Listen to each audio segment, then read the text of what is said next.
and Mike. Can they pin down the treasure? They just might. Tune in to find out Monday nights. K-Pro Cow Powwow. K-Pro Cow Powwow wow. It's the K-Pro Cow Powwow.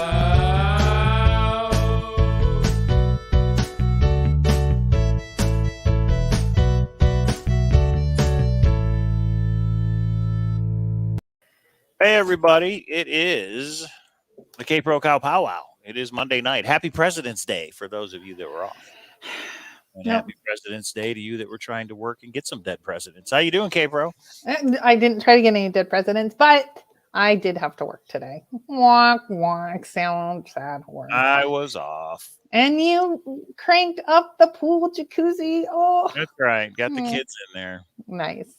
Yeah, Randy, I'll be making a show on that. I haven't sat down and done it together myself yet, but it's coming. We'll talk about that. If you want to be on the show, you let me know, Randy. Otherwise, I'm going to go it alone, and I will verify. Can that be a coincidence, Randy? I haven't run it. I need my people to run those numbers, and that will be amazing. If DeLacy and 9 Mile Hole come up as GPS numbers, that will be remarkable. But that's for another day. We have too much to talk about, and I have some new breaking news. Uh-oh.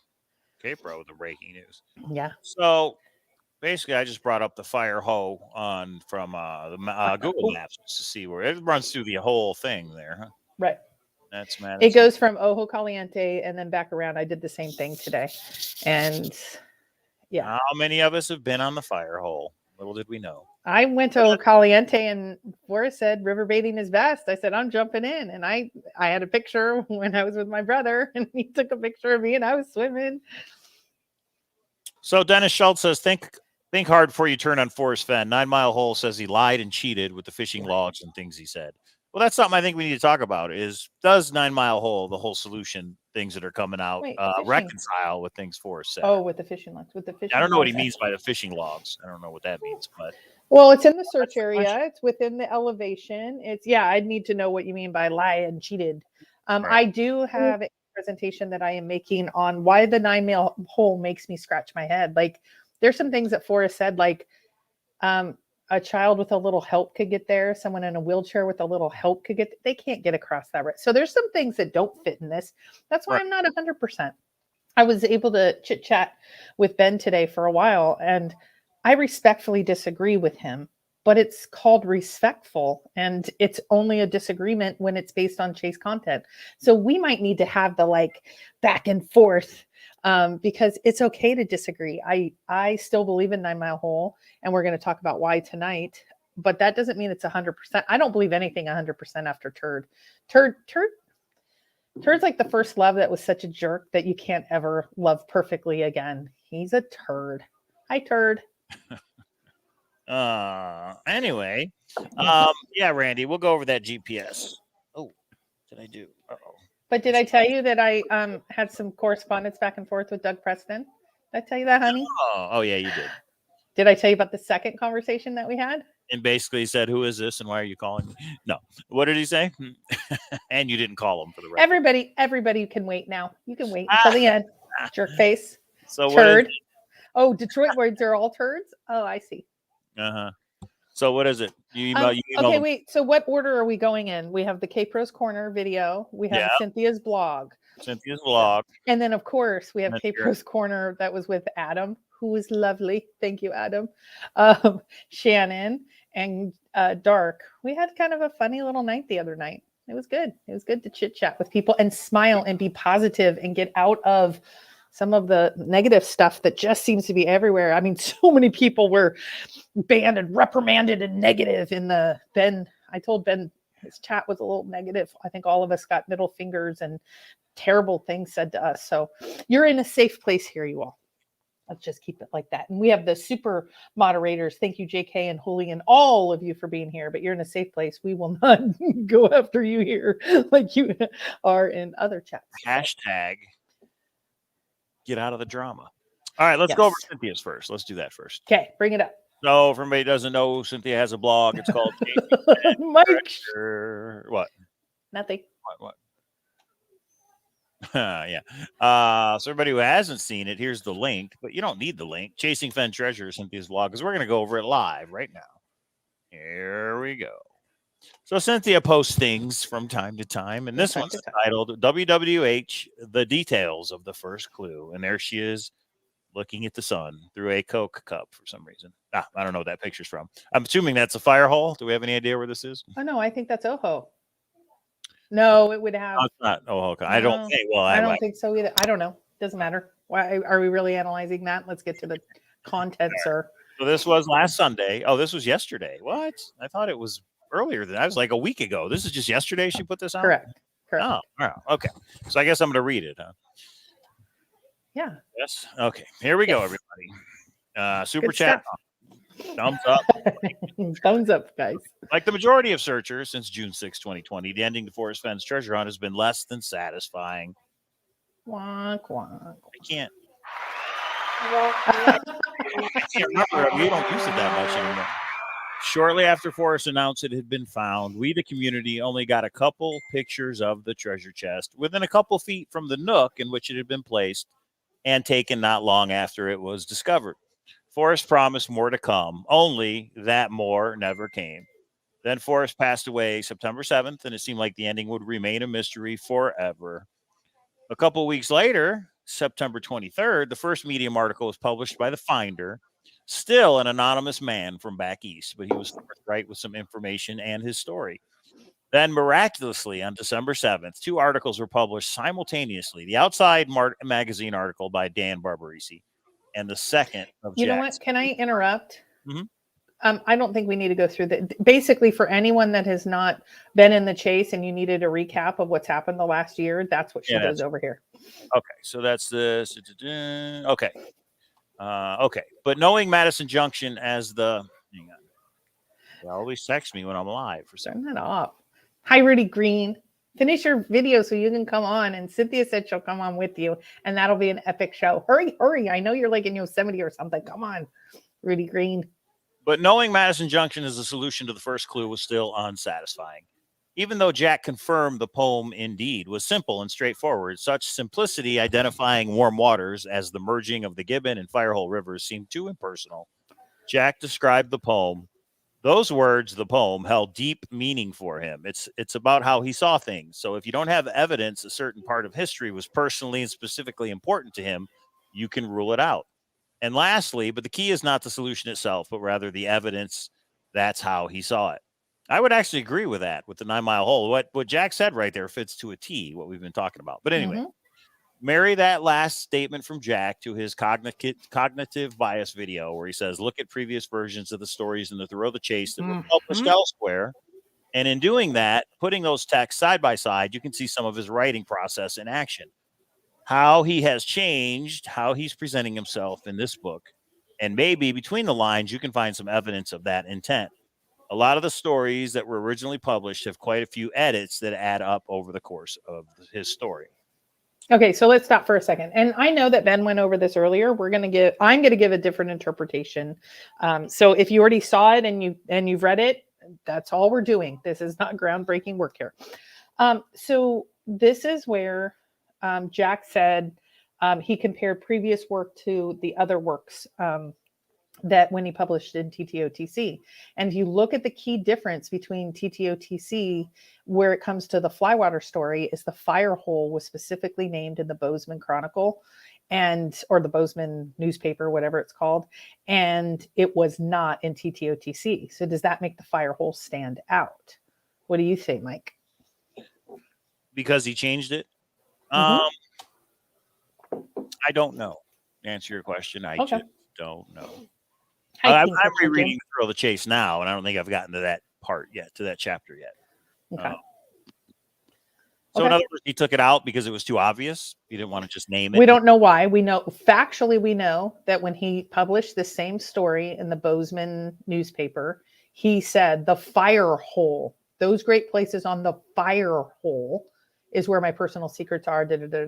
When he published it in TTOTC, he said those great places, which were personal secrets to me. He took out Firehole. Right. And David Crump, the difference is Jack found it. That's the difference. He's saying everybody did this. It's nothing new, right? But Jack's the one who did it and actually found it. That's why we're talking about it. Right. And I think it's somewhere in here. Cynthia said she recently learned. So that's something that I pay attention to. Others may not, and others may discount her. Others may say she's nobody in the chase. Okay, she's just an average lurker to some, and that's fine. I pay attention to her stories, especially when she says she recently learned something. Okay. Rudy Green says Forrest even added the words clue and hint to some of the stories in the Thrill of the Chase. Right. And then Kiwi's Road points out, absolutely, but then again, he was able to put more emphasis on the Firehole and Too Far to Walk, with river bathing is best to tie it in. Sounds like, yeah, that's exactly what he did. Sounds right. Like. Right. Okay, Flywater, the most important in the Thrill of the Chase. In Forrest's original article called Memories of the Past Enrich Our Present, Forrest wrote, those great places on the Firehole, which were personal secrets to me then, are now busy with the flourish of fishermen and women who cast a midge of floating caddis upon the same waters, plural, never knowing I had been there or even caring yes or no.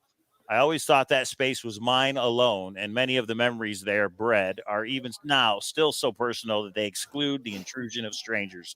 How dare they do that? And then in the Thrill of the Chase, Forrest writes, those great places, which were personal secrets to me then, he removed the name Firehole, and the last sentence in the paragraph was changed to, how dare they go there? So instead of how dare they do that, how dare they go there?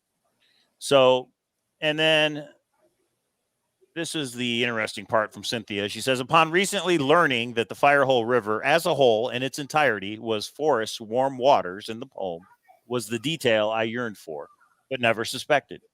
Now it all made sense. The specific words Jack reiterated about the poem being personal, specifically important to Forrest, and the words of the poem holding a deep meaning for Forrest. The starting point and solution to the first clue were nevertheless still the same. There, where the warm waters halted, where the Firehole emptied into Madison Junction. But understanding that the Firehole, which meant so much to Forrest, remember his Ojo Caliente story in Too Far to Walk and the swimming hole in Firehole Canyon, was a piece of his poem, was comforting to me, soothing. The poem became more poetic, his beloved Firehole River leading us to his special place where he wanted to die. For me, knowing the Firehole River, his warm waters, has made the ending somewhat less bitter. That's Ojo Caliente right here. Right, that is. So when I first read this, Cynthia's thing, I just thought about the poem. And the very first line of the poem, right, as I have gone alone in there. The I is Forrest, and I think he was telling us on the very first line of the poem, you got to figure me out. I'm the creator. But then other places, people were like, do you need the Thrill of the Chase? He's like, nope, all you need is the poem. Which is technically true, but without the Thrill of the Chase, you're not going to know what's special to Forrest. You had to know Forrest in order to solve this thing. Would you agree with that, Caper? Yes, 100%. But here's the thing that I took away from this. So I went a completely different analysis. I asked the question in the interview, what's the reason for the first stanza of WWWH is the first clue? Mm-hmm. And I think the first clue references the Firehole. The Firehole is not an official first clue. It's not the first spot on a map, and I didn't see it that way before this blog article.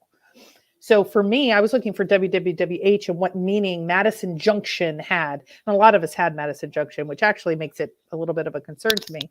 But here was what he, in my opinion, saying, as I go alone in the Firehole, right, with my treasures bold, I can keep my secrets. That's where he specifically talked about secrets in one of the stories. This actually lends a lot more to Jack being able to concretely figure this out, which I've always doubted him. But if he figured out the one word that was changed was the Firehole, and then specifically talked about secrets, and secrets are in the first stanza. And there's some other things that we can talk about when it gets into Flywater, where he talks about borders and rainbows. But even outside of that, where does begin it where warm waters halt? Mm-hmm. Warm waters is the Firehole. That's what's important to him, and the river, river, and where he bathed and where he was, and all these special secret spots. Where it halts is your first placement on a map, which really isn't sentimental to him in that same way. The Firehole was sentimental, where warm waters are. So it's almost like it was a two-part clue put into one. Like I asked him once, does your WWWH have sentimental value to you? And he said, I'm not going to answer that. And I always thought, why couldn't he say yes or no? Because it's a 2-part. Which part? One Right. part didn't as much, one part did. Does that make sense? That's how I'm interpreting this. He had a lot of childhood memories along the Firehole River. Now he's got to write this poem on how to find this treasure chest. So he says, all right, I'm going to use that, but it's where it halts is where we need to find on a map. Yeah, I get it. I mean, what I just read, it says, those great places on the Firehole, which were personal secrets to me then, are now busy. I always thought that space was mine alone. What else did he say about a space that he always considered was his alone? Was the treasure chest location. He always says it's mine and mine alone. The Firehole right here in Flywater in this article, right? Before Flywater. I always thought that space was mine alone, and the memories there are so personal they exclude the intrusion of strangers. So yeah, this is definitely, I mean, looking at it in hindsight is always 2020, right? Now that it's found, it's like easy to say, of course, that's where it was, where he grew up as a kid. Okay, we have a couple of comments. Packer Jack says, what do you mean about the GPS being apart? Is the auction site theory spot on? Go see Valentine Goose's channel. We will do an upcoming show on it. Basically, if you take the Lacey Creek and then you add in both to Latin Long, you get exactly to 9 Mile Hole. But I'm going to, and I believe Randy when he says it works. So yeah, but I want to see it. I want to walk through it myself. Right. Or have you do it. King Catcher Jim King says secrets refer to two can keep a secret if one of them was dead. Maybe, or here's an alternate thought where it actually says secrets in where he talks about the Firehole, and the Firehole halts at Madison Junction with the Gibbon. Maybe that is it. I'm just saying maybe. C Star says he couldn't give K-Pro a special clue. He sure did. He asked me if I could dip my toe in it, and I shared it with all of you good people, which I did not need to. Kiwi Road says, right, K-Pro. I don't know what I'm right about, but I thank you, sir. Well, just skip over cues or no? I did not see it highlighted. I'm sorry. It's irresponsible of Cynthia to say it's 9 Mile without saying how she knows that, especially considering how close she was to Forrest and the Fenn family. People have a heart for this. Not cool. And I've heard that from a couple people of, if that's what it is, why can't you say how you know that's what it is? What do you? And I'm not going to answer for Cynthia, so I'm not going to answer for Cynthia, but she posted on Facebook, and I'm going to paraphrase: I would be betraying confidences, so I have two choices, and here's the choices. I get it. She can go away, and we can all watch drama and baloney, or she can give some of her opinions, like she does, just like I do at times. I'm doing it less, just because I understand the frustration. She can just go away, and maybe in a year or two, catch it on Netflix. And she is saying that is where I'm not going to betray. She has shown videos of being with Shiloh. She has shown sitting with Shiloh at picnic tables and parks. Does she need to say after every sentence, and here's who the source is, and here's who the source? 2 and 2 together, everybody. Well, not only that, just if someone says, I won't reveal this part, do we discount her? Because here's the alternative. She wants to come on the show right now. If she gets a lot of this negative, why would she want to share if everybody's just going to crap on her? Yeah. And if we don't want her to share anymore, I know the next thing's coming out. I want it. I want to hear it. I want all of you to hear it. Or go dark, go and listen to drama crap for hours, and that's fine. If Cynthia is equal to drama crap, maybe that we're in a Kim Kardashian nation. So maybe that's the alternative. So when Cynthia says, I'm a searcher, was important to Forrest, and here's my opinion, yeah, let's crap on her. So because if we do, we get a lot of drama for hours and hours and hours and hours and hours and hours. And it's so great to hear the drama and crap of people's personal lives that we don't even care about. My opinion. So this is my opinion. Was that Q? Yeah, this is my opinion. My answer to that. Cynthia's got more invested to throw the chase than anybody with all the boots on the ground that she's had in all 4 states. So when she comes out and says, I confirm this, I know I found out this is what warm waters meant to Forrest, I believe it. And you have a choice. You can either believe her or not believe her. But to come out and say, you have to prove to us where you got it from, she doesn't. One, you can't force her to. She's going to do what she wants to do. And like K-Pro said, there might be a very good reason why she can't just come out and say who she got it from. Not yet, anyway. But here, future. But so for now, King Catcher Jim King says something, and I want to talk to this. When 9 Mile Holes becomes the next GPS solve, who will be the next crap solver? So here's the thing. I feel like it's a positive that one, I was duped about Turd giving us GPS. He's a turd. And I have no problem coming on and saying, he's a turd. I was wrong. I'm going to learn from it. Right now, I am not 100% 9 Mile Hole, but I feel it. And here's some reasons why. I had over an hour conversation with Ben on the phone today. And him and I are both loud, extroverted human beings. And he is trying to tell me, and I actually said, maybe you and I should go on a show so you can talk about what functional conflict is. He was like, this is why I think you guys are being lied to. And I said, but that means Shannon was like, I was like, well, wait. And we had this great debate. And some people would say he's wrong for thinking his, I'm wrong for, everyone's allowed their opinion. And that's all we have at this point. So if you want to file any complaints, file it with the Fenn estate and Jack. We have the best we have. That she can't say some things I'm going to put aside. I will not say I believe 9 Mile Hole 100%. Turd destroyed my 100% confirmed. I was so excited and I genuinely thought it. So I'm going to go back to Jim Ketcher, Jim King's. So let me ask you. No. Okay. Go finish it. Then I'll ask you a question. If 9 Mile Hole becomes a GPS where there's a turd involved and we have a bigger turd than Scott, I will say, gosh, just like I did, I was wrong. I don't relocate. I don't put all my eggs in one basket. It's not my solve. I didn't think it was my solve. I'm trying to find the best, most honest account of what I think happened. I am just one person and I can be wrong. I believed a turd. So in general, I will say it is possible 9 Mile Hole, and some people are really doing some research to find out what's the backstory, because 9 Mile Hole is not it. I will be shocked if it happens, but I was shocked when GPS wasn't. So who am I? I'm the first to say I'm wrong when I'm wrong. That's my point. Well, let me ask you a question about this certain friend of ours, or should I say ex-friend. Do you think he intentionally misled us about GPS in the poem? I think he misrepresented. You called it a miscommunication. I think there was intent to either try to pretend like he was more than he was, and he didn't care if that he overstated at a minimum. He completely deceived. And then when he started getting into, I'm going to sue you and opening up LLCs, he's a turd. He's a turd. You're asking me, was he genuinely a person or not? No, he's a turd. He's a bad human. I'm sorry, what was the question? Did he intentionally mislead us about the GPS numbers? Just that one piece. I don't know if he's delusional or stupid. There's the answer. I don't know which one. He's one of them. Okay. Well, I would have a different because answer. then he believes in GPS, which makes him delusional, or he intends to deceive, which he has done. So I'm going to say he intended to deceive because of the LLC that he set up and threatening us and all that. Why would that make him delusional? I don't understand. The GPS numbers are in the poem. There's nothing delusional about he is that. No, I don't think he's delusional because of 9 Mile Hole. Him saying he knows Jack, him saying all that stuff that I'm going to sue you if you put out, him saying that he knows the search partners, him saying that he saw a video of Jack actually getting it, and oh, I forgot to save it crap. I'm sorry, I don't believe he is a good human being. And you can sue me, Scott.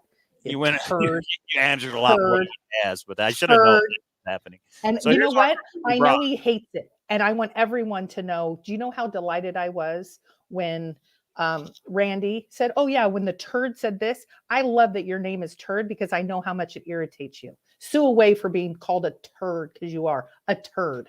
Sorry, go ahead. That's what I'm talking about. 3D Bron says, how much would you pay for Chase 2.0? Well, it depends what that means, 3D Bron. What does Chase 2.0 mean? Does it mean Forrest Fenn's treasure? Or does it mean $1 million treasure? Or what does that mean? But for me, I think I'd pay $100 for Chase 2.0 if it's Chase 2.0 and what I'm thinking it is. But you have to explain what Chase 2.0. I would pay up to $100 for a treasure hunt. Would you? Especially if it was $1 million or more. Oh yeah. Oh, I didn't take that as entry fee. I took it as. That's how I took it. Okay. How much would you find it to like go boots on the ground and look for it? Well, yeah, so for me, how much would it take for me to opt into a hunt?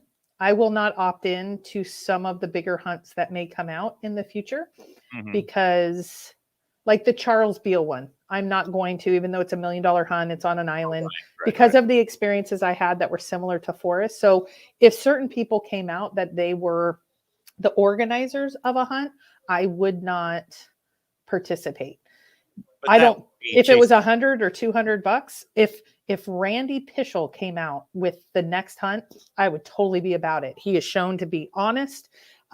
He has shown to not interact when it comes to Beacon Star. difficult. But 3D bronze, what does that mean? That's the question. What do you mean by Chase 2.0? Like, Yeah. Does that mean the dollar amount? Does that mean it was Forrest Fenn related? What does that mean? So, but for me, I'd easily pay $100 for a treasure hunt that was big and I was sure it was legit, etc. Okay. How do we get off track? Yeah, I don't know. Why did you trigger me with turd?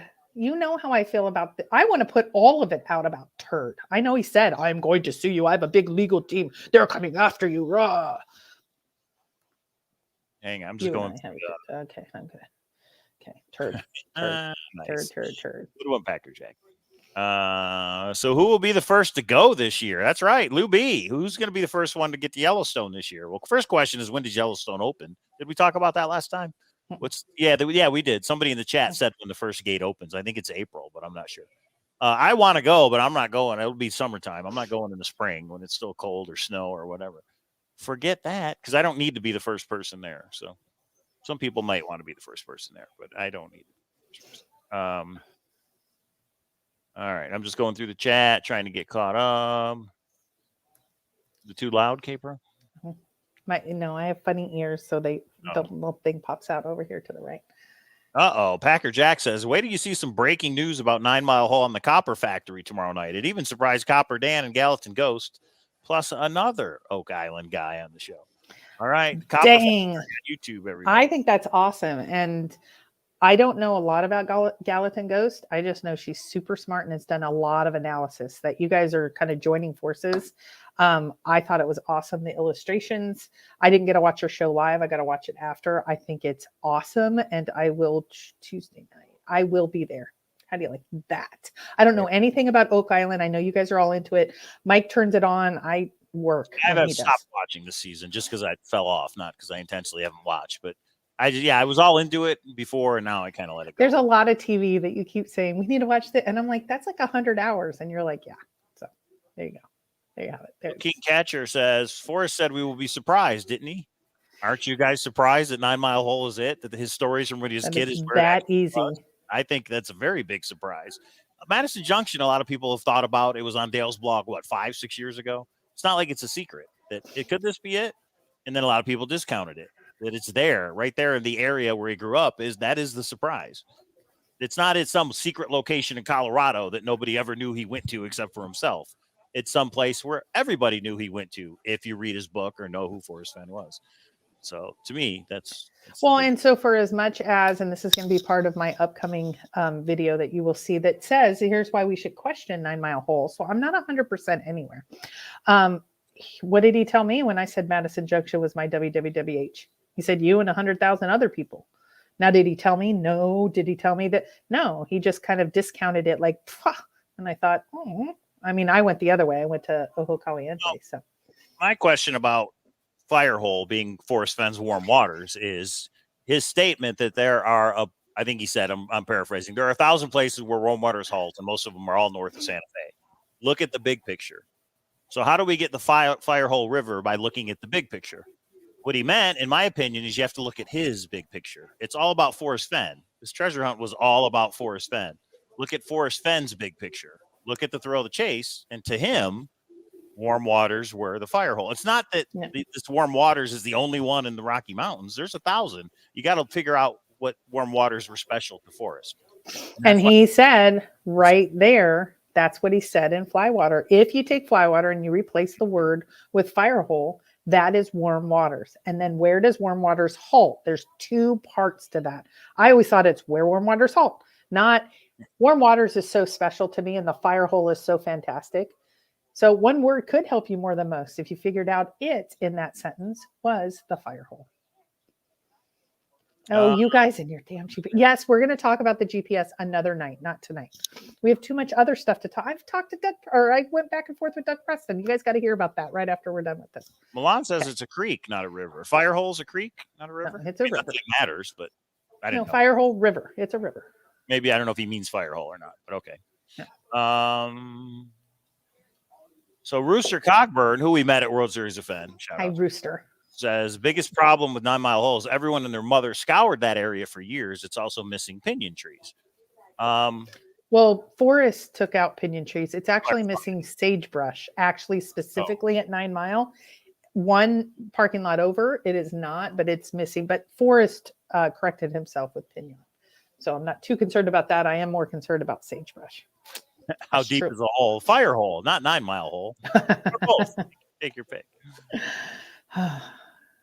Okay, so that is Cynthia's revelation that Forrest Fenn's warm waters are, in fact, the Firehole River. You guys can believe it. You cannot believe it. You can reread the Thrill of the Chase like I am and try and say, does that really make sense or not? And speaking of that, that's exactly what I did. And I want you all to know that Mike does not watch Capro's Corner. So we're going to go over about a 10-minute video, 15-minute, I think. And he's going to stop, or if you want to stop when you have questions and say, stop. Oh, I'm going to Yeah, go ahead. Bring it. I don't care. Bring it. Bring it. Right, let's get right into it, everybody. Okay. All right, here we go. I hope it's loud enough. You got to speak up louder when you record these capos. CTOTC and other evidence for a 9 Mile Hole solution. This presentation will review You guys hear it? TTOTC Yes. and other evidence that might lend to the 9 Mile Hole solution.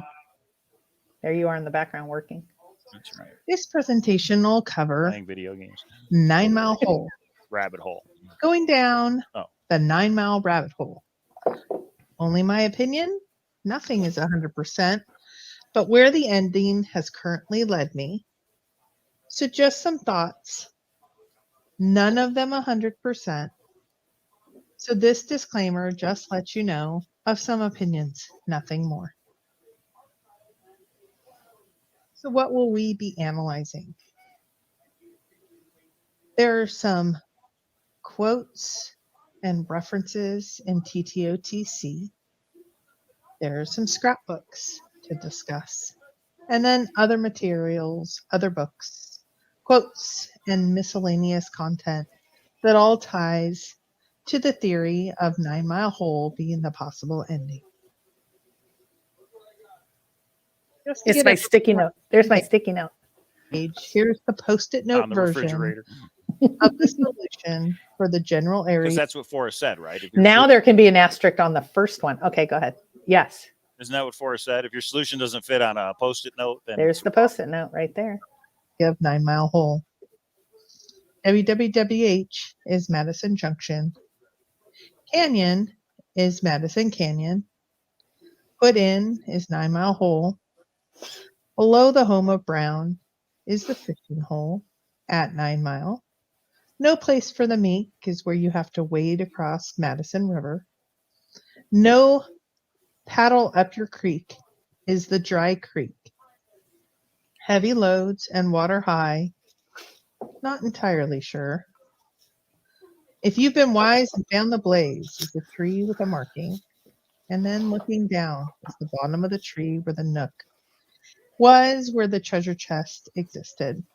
The asterisks are where we have acknowledgement and confirmation. So step one, let's begin it with the book, TTOTC. Wow, there was no questions on that one, right? Okay. Huh. it makes sense if you believe in 9 Mile Hole solve. That's kind of it. Although you have to look down and the blaze is the same clue. I would have to go through that myself and see how that works out. Remember all the videos we made a year, 2 years, 3 years ago about here's the poem. What are the 9 clues? And we would go through and break it down. Honey, for you, 4, 5, 6 years ago. I was looking at your videos. You went way back. Yeah. We were pretty close. I think. Yeah. My mind stays at about 13. And K-Pro, do you know what number is at about 13? 12. And that's why you subtract it from the GPS. Oh, my God. Oh, Oh. about 13 could be. 12. Okay. So can I make a point here? Sure. Mike will not let go of GPS. I don't hate him for that. I won't hate Randy for that because they keep saying the numbers are in there. Well, yeah. But I will say, I think it's adorable that how he's so wrong and he won't let it go. Think I'm adorable, guys. Don't hate Cynthia. She might be wrong. So let's spin it to a positive. Well, okay, but I will also say this about GPS. Whether I like the 9 Mile Hole solution or not, as you presented it, if Forrest Fenn took about 15 years to write the poem, I want there to be a reason. He didn't just procrastinate and be like, I put it on the shelf and I got to it when I could. I wanted there to be a reason that it took him. Can I give you an answer to that? I want the poem to be a master puzzle, not just these are some landmarks and you don't know what they are unless you know who I am. Go ahead. Let's see, during our interview, I hid the treasure and then I wrote the poem. He said some things that were like just not true. Right. Or he just got mixed up. He was 90, 88, whatever he was. So you got a little mixed up. Whatever. What was I going to say? God knows.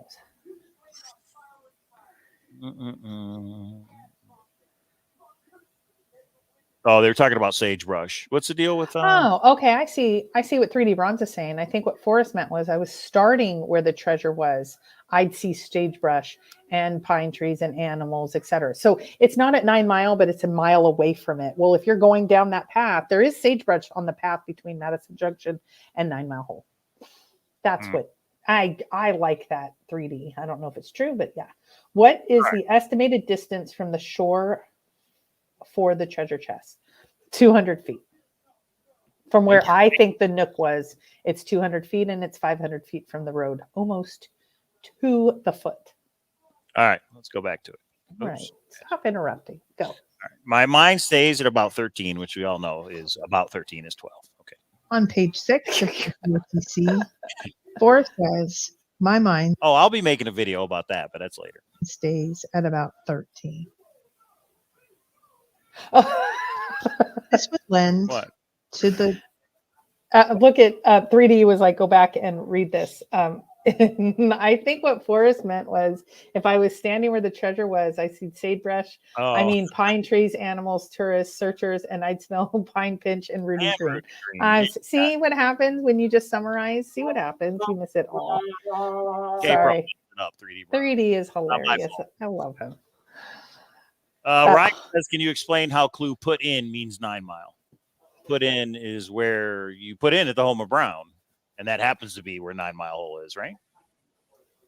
Right. No, you're putting in, meaning you're waiting to cross the river. You have to park at 9 Mile Hole, and that is where you're putting in, which from what I have researched is a fishing term, which means you put in the water. Usually putting a boat in, put in is a term for nautical terms of you're getting in the water.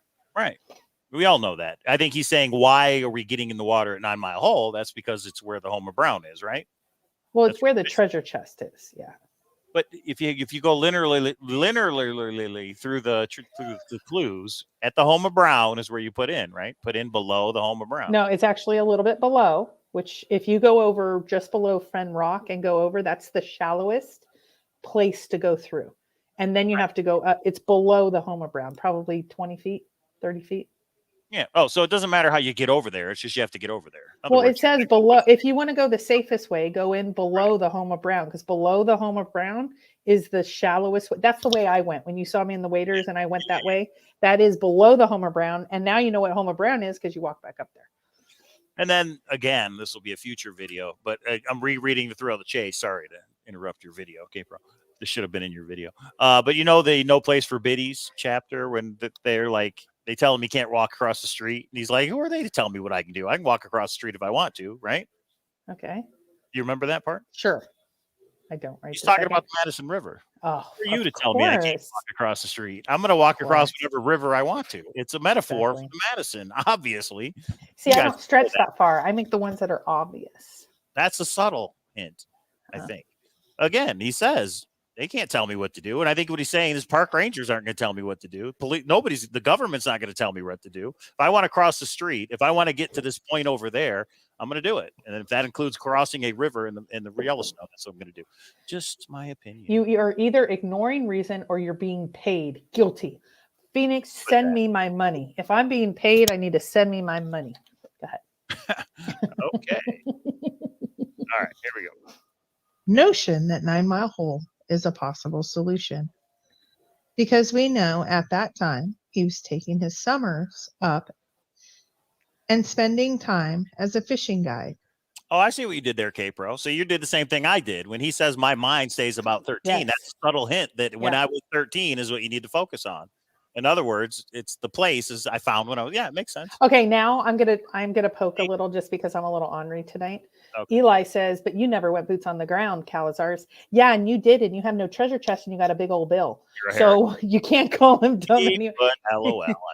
I know, and I'm LOLing at the end. That's I do have to because say I it was this- trying the wheel for 8 years, which was wrong, obviously. And that's the weird part. If you can have a coincidence like try the wheel, can you have a coincidence like the GPS number? Try the No. wheel. You had to slide around. It was a Codebreaker Charlie, and this wasn't a Codebreaker Charlie unless there's GPS. So Okay, easy, guys. I'm not.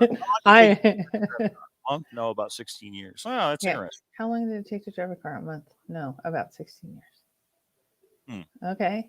I'm not sure Okay. you're going with that, Lou. But okay. So my point in the quote of I stayed at 13, the special place was somewhere that he was when he was 13. So that makes sense, right? In my Yes, it totally makes sense. And now when all of us, so if you, easy now. what's that? Go ahead. I said it's so easy now. Why the thing took 10 years to be found. But now if you reread the Thrill of the Chase, he's telling us my mind stays at about 13. When I was a kid, nobody told me where I could go and where I couldn't go. And I'm going to keep going. I'm up to the No Place for Biddies chapter. But it makes a weird kind of sense that he was telling us this is what's going on. We just didn't put it together because we didn't. And 3D Bronze also points out he debated about crossing the street at a church function, and his church is in the mountains and along the river boundaries. Where are you guys? That's his favorite thing. Yeah, I didn't even get those out of TTOTC. And you know what, Rudy, when he watched my video, because he actually watches K-Pro Corner, he said, you got some of them or most of them. Good job. And I was thinking, oh, that means he has one that I don't. You guys probably just took Rudy's thunder. No, he's much more analytical. Come on the show, Rudy. Come on, get it over. Yeah, come on. But everybody should reread The Thrill of the Chase now, knowing what we know now and see if it makes sense or not. He was at 9 Mile Hole during that time. Yep, that's right. Dun, dun, dun. I like the graphics. Thumbs up for this 45, PowerPoint. the chapter is everybody. titled In It's Love not a PP PowerPoint. But it's with Yellowstone. This gives us hello. In love with Yellowstone. Hello. Anybody listening? Hello. It's so obvious now, isn't it? So Oh, obvious. of where his Forrest probably just had to be like, that's why when you told him about your solve, he's probably like, where's the water? Was the water warm? Like he's telling people, like, what the hell? part was. Anyway. His special place being in Yellowstone. Also on page 45, Forrest says, I absolutely love that place. And along the rivers, I could find the best agate rocks for making marbles, referring to Yellowstone. Again, crossing the Madison. He He's liked in the that river. place. There it is. You know, when he talked about agate rocks right here, it made me think of Tony Hinman. Like right then when it was agate rocks, the rock hound. Yeah.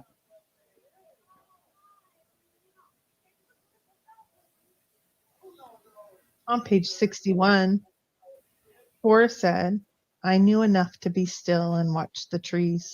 Ooh. Is this a reference to the blaze? I think so. And for everybody that says there's no way the blaze could have been a carving It's a on a tree. tree. Why not? My first question is why not? The second is it's the way Forrest did things. Yeah. I thought he was using something that was already in place, but it doesn't sound like that's. I was between a rock and a tree, and now I think it's a tree, and you have to read it, which means there was some letters on it, in my opinion. Right. Okay. There's Donnie. And of No, course, that's his dad. there's some not so settled in. What? That's his dad. That's not Donnie. Oh, that's Donnie right there. Oh, I thought you meant the next one where he no, says no. father. I think so. Yeah. And of course, there's some not so settled hints. Nah. Yellowstone Park, 1942, He tells with us all the through fish whole lined book. up. and then a picture of his father at what we call Fenn Rock at 9 Mile Hole. Hey, where do you think Homer Brown was, K-Pro? Maybe in Yellowstone? Maybe at that rock with all the Brown trout? Oh, and this came up in Ben's chat, and they didn't know. Somebody sent it to me and said, "Can you clarify tonight?" So Cynthia put in her book that Forrest told her that the Homer Brown was not trout, and Yes, I remember. after it was published, she gave him the book. He didn't read it, and then when it came out, it said that in the book, and so he asked her to recant that. Because technically it's the Firehole. It's the fishing hole. It's not brown trout, but it is home of brown because it is the brown trout. So he wanted her to recant it. She said, it's already in the book. I asked you if you wanted to change anything. You didn't read it. That's on you. And they had a big falling out. I don't think they talked for a little bit after that because that was that she wouldn't remove it or retract it. How can you retract it when it's in a book published? Right. Well, I think, but he wanted. Yes, he was upset. He was upset. There's no question. And that threw a lot of people off. If in fact her book was incorrect, well, then we should all sue Cynthia, obviously. No, sorry. But that threw a lot of people off. Like you said, Forrest said, you know what I mean? But yes. It was misdirection. Okay. Yeah. But right here in our face, Homer Brown. In your face. And I didn't want to take it from Ben, but if you fold the pages in, it actually says key on that previous page. Come on, let's not overreach. You have GPS. I like his key. No, I have tried the wheel. That's the same as try the wheel. Who might have say don't do it? I could go visit my father and talk about his fishing holes. There it is. It's a favorite fishing hole. I mean, he's really hitting us over the head with the book, with the solution. I mean, if this is right. On page 124, the chapter. There's that 12 again. Is titled Flywater. And he said, I could go visit my father and talk about our favorite fishing holes. And is that the place that you're talking about? The opposite of Fenn Rock? This is the fishing hole? I was saying, it's not the Blaze, it's Homer Brown. Right. Oh, did I say Blaze? No, I didn't mean Blaze. Yeah, Homer Brown. I forget you. The fishing hole is the Homer Brown. From what I understand, that picture was taken, and I don't have any confirmation of this, but from what I understand, that was a picture taken at Homer Brown.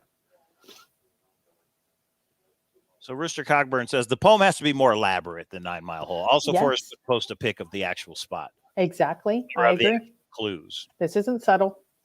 There happens to be rumor, if everybody would be nice, there is a rumor of an audio where Forrest may say, well, I kind of said that because I didn't want to say there's obvious clues in TTOTC. So be nice so we might get some more audios, you turds. Well, Rudy says the photos aren't hints by Forrest definitions. There just happens to be photos of that clue in the book. You still have to solve the clues hints to be confident enough to search. No, they're hints. I'm sorry. I'm going to disagree with you there. But they're only hints if you realize they're hints. You know what I mean? They're not. There's nothing that says, hey, there's a difference there, I think. I don't know. Cynthia wrote in her book, Forrest said Homer Brown didn't involve brown trout. Right. And that's what Forrest flipped out about and wanted her to publish a written statement saying that she misremembered or whatever.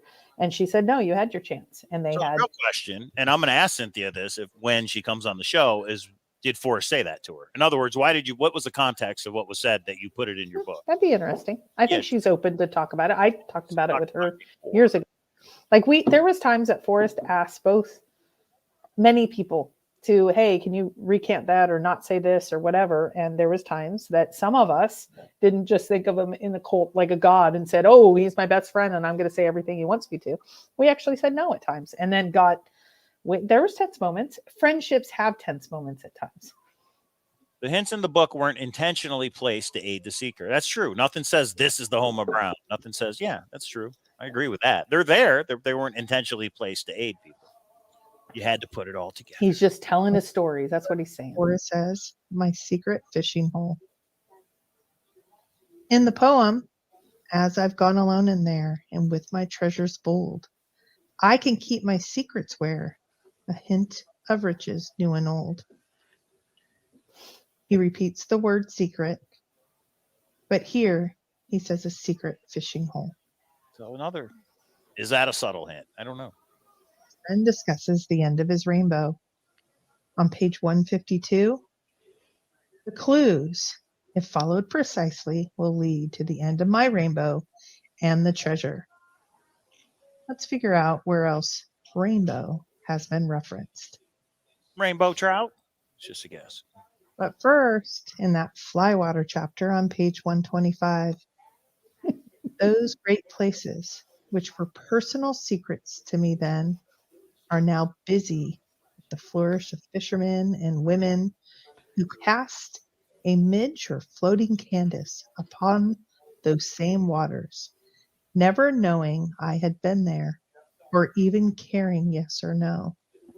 I always thought that space was mine alone, and many of the memories were their bread are even now still personal, that they exclude intrusion of strangers. How dare they go there?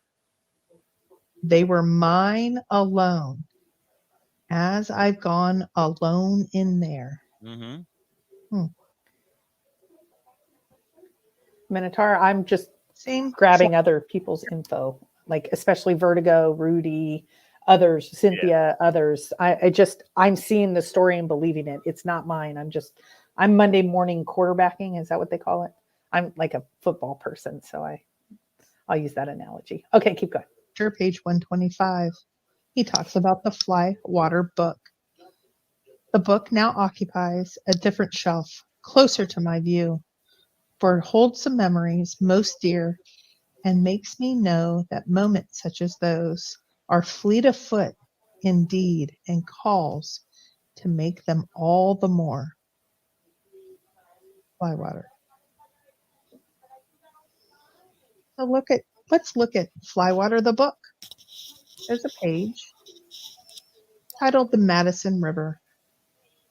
To be suddenly connected through a rainbow arc of rod and run of line to something as purely wild as God's own trout produces astonishment at the cellular level, and, at least for a moment, blurs the border between man and nature. It is a bond which renews itself time after time and is the addictive essence of the sport. Well, yeah. I mean, right there, he's talking about fishing, red fishing hole, right? Well, not only that, he talks about what is the rainbow, because you know how he always says he's chasing his rainbow? Right. The rainbow is the rainbow arc of the rod. He's referring to a fishing saw. Fishing, right? Exactly. And then he talks about the border between man and nature when it comes to fishing. He talks about borders. So overall, it's like, oh, after the fact, this is. I mean, 6 years ago, it was like, could it just be a fishing story? And everybody was like, no, that's not what it could be. But it was. It was. Maybe. Seems like. Yeah, this is the only reference to rainbows. This is also where there's a reference to the blur of the border. The rainbow arc of the rod. And then there are 3 pictures. These pictures are from the Madison River. These are the only references to rainbows in Flywater the book. I will note that the references are from Grayling Creek, Montana. Could this be a general reference to the Madison and not the specific location? I personally think so. Okay, hold on for a sec. Packer Jack says, plus you cannot discount the Condor 2 says my stretch of the Madison and Shannon's rectangle from the email. Well, I don't know. I can't make heads or tails of this. Ben says he's known this for a while. He put out on a show today that on Reddit, you can actually alter the dates of when something looks like it's been published. And that's what he thinks Jack did. He thinks he altered for years all of his posts. So he created this after the fact. I didn't know that you could do that. So that's new information. Why you didn't put that out earlier, Ben, I don't know. But so does that make the entire Condor database suspect? I think Jack would have deleted some more stuff and made it. So I don't know. I'm just saying that came out today. But the Shannon piece, yeah, that means things would, if all of this is a ruse, that means that email she was sent in 2018 This ruse started getting rolled out in 2018 and was a 2.5 year plan. I don't know. Okay. Head back to TTOTC, the Flywater chapter, page 125. This is the most important I one, in think my opinion. this is the most important hint in TTOTC. Quote, and when my tackle box is closed at last and the Candace hatch is gone, I will rest through all of time and space, pillow down and scented in, with a smile that comes from remembering the special things that brought me to that final place, one of which was knowing Peggy was there somewhere waiting for me. I think this gives a specific reference to Peggy being there waiting for him, so it's going to be his final location. And he actually says that final place. But then he's referencing when my tackle box is closed at last. So it must be a fishing spot. Mm-hmm. And then pillow down and scented in. Let's talk about that next. So is it related when he says scented in? If he were standing near the treasure, Forrest said, I'd smell wonderful smells of pine needles or pinyon nuts or sagebrush. But then he specifically corrected himself that pinyon nuts should be removed from this quote. But you were saying there's no sagebrush in the area? Or There's it's- no sagebrush at 9 Mile. 1 mile on Okay. either side, from what I understand, sagebrush is there, but some are like, it's not exactly at 9 Mile Hole. It could be, there is sagebrush between Madison Junction and 9 Mile Hole. Page 146 of TTOTC. Forrest told Joe Lewicki this is the most important chapter, where the man is looking up with marvel gaze, perhaps at the blaze, and the blaze being a tree. But I think the blaze could have been a moon cut onto a tree. Like, in other words, this could be representation of the blaze in some kind, some way, some shape, some form. Okay, why not? I think there's a play on words with read. Some other thoughts related to 9 Mile Hole and things that Forrest has said through the years. He asked me if my WWWH, can you dip your toe in it? If it is indeed Madison Junction, yes, you can. I asked, is the canyon actually named? And he said, I cannot answer. That's too much of a clue. Madison Canyon would definitely be too much of a clue. John from the flip side asked, is a water crossing necessary? And he would not answer. With all the searcher deaths and safety issues, Right. That's if there wasn't a water crossing necessary, I think he would have said so. But logic would tell us that since there was, you have to wade across the Madison, that is the reason that he would not answer. Finally, when I gave him my Nez Perce solve, he said, but wait, where's your WWWH to your canyon? And I said, the first battle versus the second battle. And he said, that's not contiguous. This solve, the 9 Mile Hole solve, is indeed contiguous. It touches every step of the way. So with what has been laid out, could Forrest have a secret fishing location that is his most special place? I don't think it's even a stretch to say, of course, yes. And the family connection with 9 Mile Hole. We now see with Marvin's fishing log, it reveals Forrest would race to the spot as it only allowed for one fisherman to fish it at a time as he went alone in there.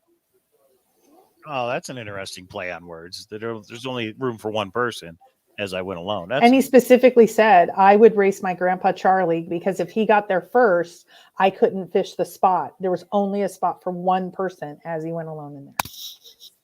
No, and Randy points out there could have been sagebrush when Forrest Fenn was a kid. Oh, that's true. That's true. Good point, Randy. He spent time fishing with his father from the fishing logs. But also, Shiloh indicates that he spent time with his grandfather fishing this spot. Could this be hint of riches new and old? I like it. Perhaps. Yes. Let's think about the gifts that were given at the different events through the years. This one's pretty good. Many were the maps or the books, memoirs, and such. But in two specific instances, what did Forrest provide as gifts at our different events? At Function at the Junction, he actually tied a fishing lure. At WSOF, Shiloh provided over 40 fishing lures over 3 generations. And that's the only, other than chase-related stuff like maps and books, that's the only thing I can think he ever gave outside of outside of books and things, right? At any of the events, did he give anything that was? Well, he signed the $100 bill, but do you ask him to do that? It was my $100 bill. That wasn't his $100 bill. Right. Yeah. Okay. So, which don't do, because when you're turned into authorities, they say, do you know it's illegal to sign currency? And I did not know this because we have so many turds in this search community. Right. Yeah, I understand what you're saying. It is interesting. It's related to fishing, the things he's given The out. 2 times that he gave outside of books and maps and chase related stuff, it was both lures. I can't remember anything else. Right. Forrest on Piper's 16th birthday. When Piper came in, we were introduced, and Forrest said, "Any chance you could tie a lure and show them how that it's done?"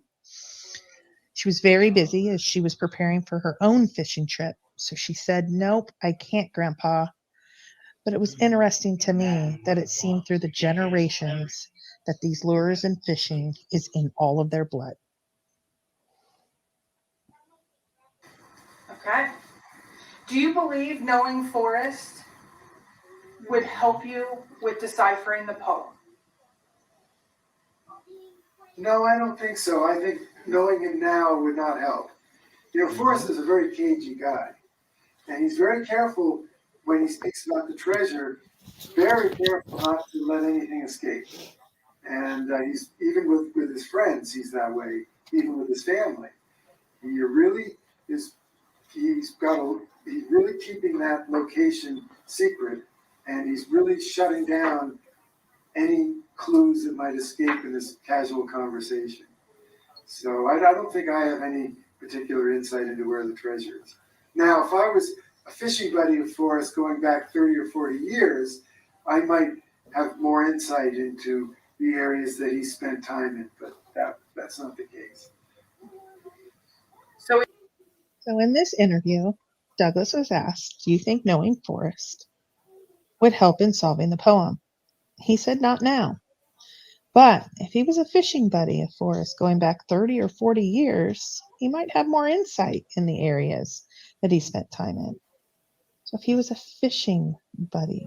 Like, he didn't say friend. He didn't say buddy. He didn't say family member. He said if he was a fishing buddy. So do you think Douglas knew it was fishing related? Like, how would he answer that way? I think he had a good guess, probably. Knowing Forrest, he knew it was someone who was a kid from fishing. I think if he didn't know, like Forrest told him, I think he had a pretty good, 90% guess that it has something to do with when he was fishing up in Yellowstone. Yeah, maybe. In the chat, they're talking about, Forrest said about the mode of transportation. If he asked if he was used anything other than walking, and he wouldn't answer, that's because he used waders. Didn't he have waders? But he said it. He said even what kind of waders to use up on Dale's site. Right. I did not remember that. Somebody sent it to me recently saying, "Why is this such a big thing?" He told you even what type of waders to use. I was like, really? I did not know that. So, or I didn't recall that. That's why, is he wouldn't want to say, because like if he just said, "I walked to the treasure," and then if Forrest was still alive when it was found and the solution came out, he would have been like, "But Forrest, you waded through the river." So that's why I didn't want to say I only walked. You know what I mean? He's like, some people are going to try and say I was lying. So he wouldn't answer the question. Yeah. Right now, I believe that could be a slip up, not one that Jack used, but does give a little bit more to the final location being fishing related. Does Douglas ever answer if he's been to 9 Mile Hole? Has he ever been to Yellowstone? Like just on a trip? Has he I been don't in know. there? I can ask him. Him and I are going back and forth a lot right now. I'd ask him if he's ever been to 9 Mile Hole. Just see what he says. And he'll say no, because I never look for the treasure. And it has been acknowledged that one of the slip ups is from the article where Forrest indicates this is his most favorite ... and trails off. Mm-hmm. His most favorite fishing spot is what most believe. What's the CU? It's called the Chase Underground. It's the fictitious group that is paying us for the people that are insane. Really? Yeah, these are the people that are insane that think there is a concerted effort that of payment that's coming to us. Like the Chase Illuminati. Well, Packer Jack definitely in it. Anybody is. I've heard that term before, the CU. That's well, it's like a pyramid scheme. You know, certain ones of us are higher up and we get a bigger paycheck and then go. I mean, certain ones of us have a home that Chaseopoly built, but then you go down further. I'm not going to tell you who the kingpin is. You'll get that in Netflix. I'm kidding, guys. Okay, Rob G gets points for the Baba Booey. Baba Booey. All right. Okay. Okay, we have 2 minutes left. Jack said the slip-ups were with reporters in his home, if I remember correctly. Yes, and that person was a reporter in his home. When Forrest did this fishing hole, then stops. That's right. Say it again. When Forrest gave that slip-up of my favorite, and then he stops, that was in his home with the reporter? That was in his home, yes. Okay, for the article. Carrie knows Copper Dan's high up on the pyramid, too. I mean, he met with Jack, and that was all, like, made-believe. They had to get a patsy. Copper Dan's kind of like the... Oswald and all of this. You know what I mean? Lee Harvey Oswald. Copper Dan's Lee Harvey Oswald. He's getting blamed for something down the road. His ego does not like that. Well, who would that make? If Copper Dan's Lee Harvey Oswald, who's Packer Jack? Jack Ruby? That could be Jack Ruby, right? Packer Jack? I see what you did there. No, these are going to just give the trolls so many things to talk about. Hours and hours to talk about. All right. Let's keep going. Eli Ness. All right. The treasure chest location would be 500 feet. That's Forrest's car right there, isn't it? That's what I heard. He had an RV. It said, I wish I was fishing on the license plate.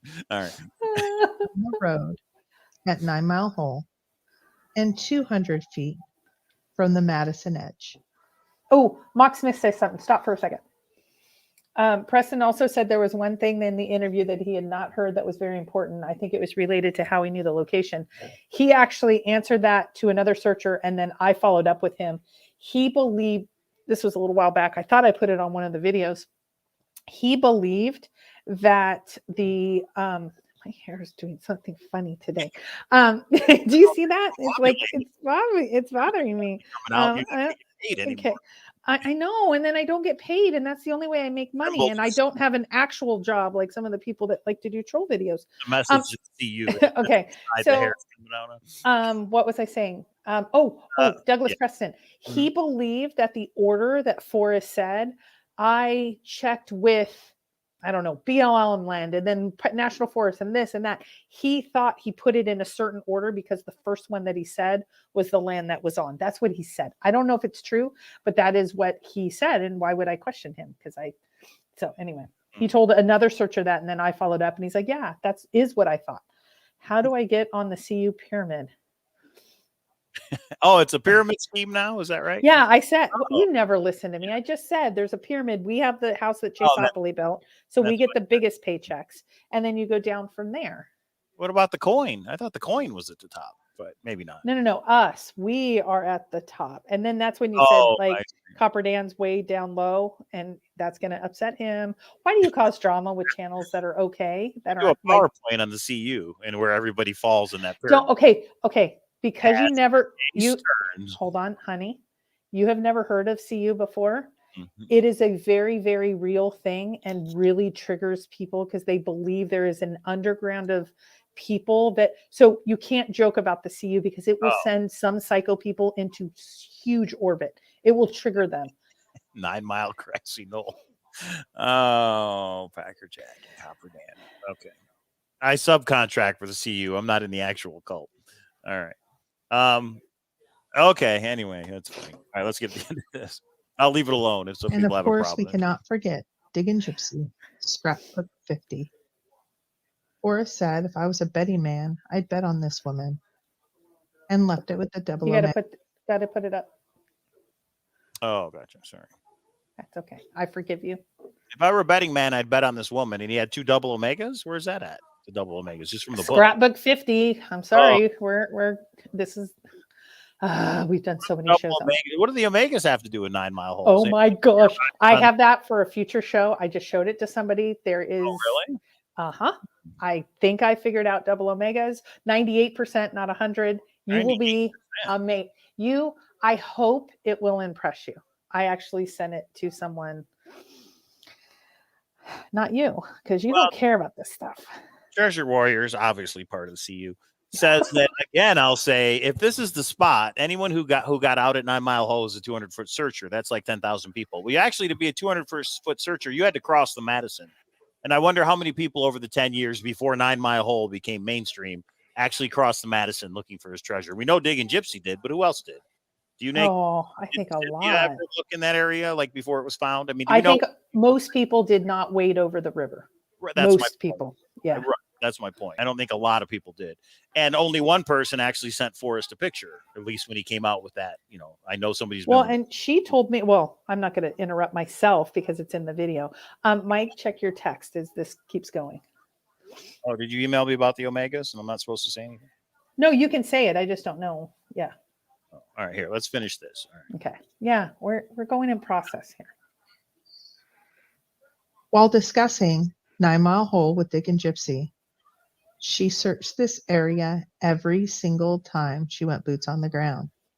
Though she explored other areas, this was the only area that she went every single boots on the ground. And always shared that with Forrest. Forrest said, some searchers have solved the first 2 clues, and then they walked right by it, or they passed right by it. There's a couple versions of the same quote. So we're Warm Water Salt, Madison Junction, and Canyon down Madison Canyon. And then they walked past. They went right past it. I think they drove right past it on Madison. Right. Meaning they didn't get out and cross the river. They didn't realize it was ground. Okay. They went down all the way down to 7 Mile Hole. Right. People walk that constantly.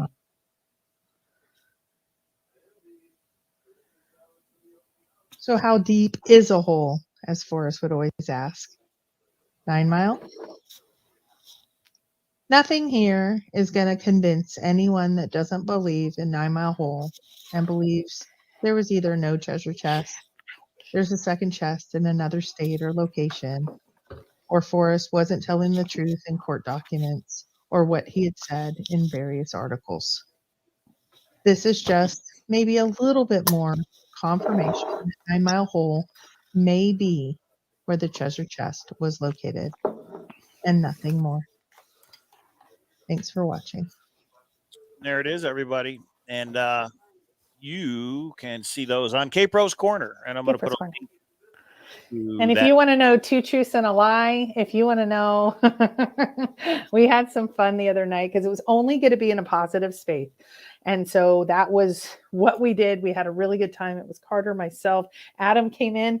If you want to hear about Adam's 2-inch belly button, you need to go and watch. Gross. I don't even know. Don't say gross. He was very self-conscious about it, and he shared it with us. He had an operation about it, and then he showed his cutest little belly button now. And I'm just saying, it was such a positive experience. I know some other people wanted in, and I didn't want it to go into drama, so I did not allow some people in because we just wanted it positive. It was probably the funniest night. I've laughed harder than I have laughed in so long. So let's get back to content. Okay, let's get back to content. Buck and Chase Landia, who is not chasing Indy, says he used, is that walked? Also, for God's sake, this is not in dispute. It totally debunks the solve, and you gloss over it. When you say walked, as far as walked right past the other clues, I'm going down Madison. I'm driving down Madison Canyon, and I stop at 9 Mile Hole. And I'm walking around and I'm looking. Is this it? Is this where Homer Brown is? They don't realize it. They get back in their car and they keep driving. To me, Right. A lot of people walk that area. Yeah. if that's what you mean, Stuck and Chase. Yeah. GPS is alive and well. Too bad there are no alligators in the Right. Madison. What was that? Oh. GPS is alive and well. And then maybe, just maybe on Thursday night show, we'll go over it. So Thursday's night show, the first 10 minutes, I'm going to go over the Grand Adventure Puzzle 3 solution. But after that, I think we should do the GPS. And I'm not saying it's 100%. I'm saying that these are the things. Now, here's the thing. As much as I just put out here the things that I see in TTOTC and others, I'm going to be putting out a new video that you will see on Cape Rose Corner. Here are the top 9 or 10 reasons why you should not believe 9 Mile Hole, because it doesn't make sense with some of the things that Forrest said. I'm trying to give a fair standpoint. I still am a believer in 9 Mile Hole at this point. Every time I talk to Ben, I get that one more percentage doubt. Every time I talk to him, because he does make a compelling case of when he says, "Come on," and he says it so passionately. You like that right there? Yes. Yeah. How is Rudy doing? Rudy just believes it.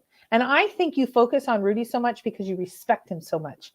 That's my guess, because there's lots of people with the opinion. You don't hammer me as much. Well, because I think he says how, like, okay, so I don't think Rudy went through Turd and the Turd experience. So he hasn't had I believe it so much. And then, just it finding out. We're talking GPS again?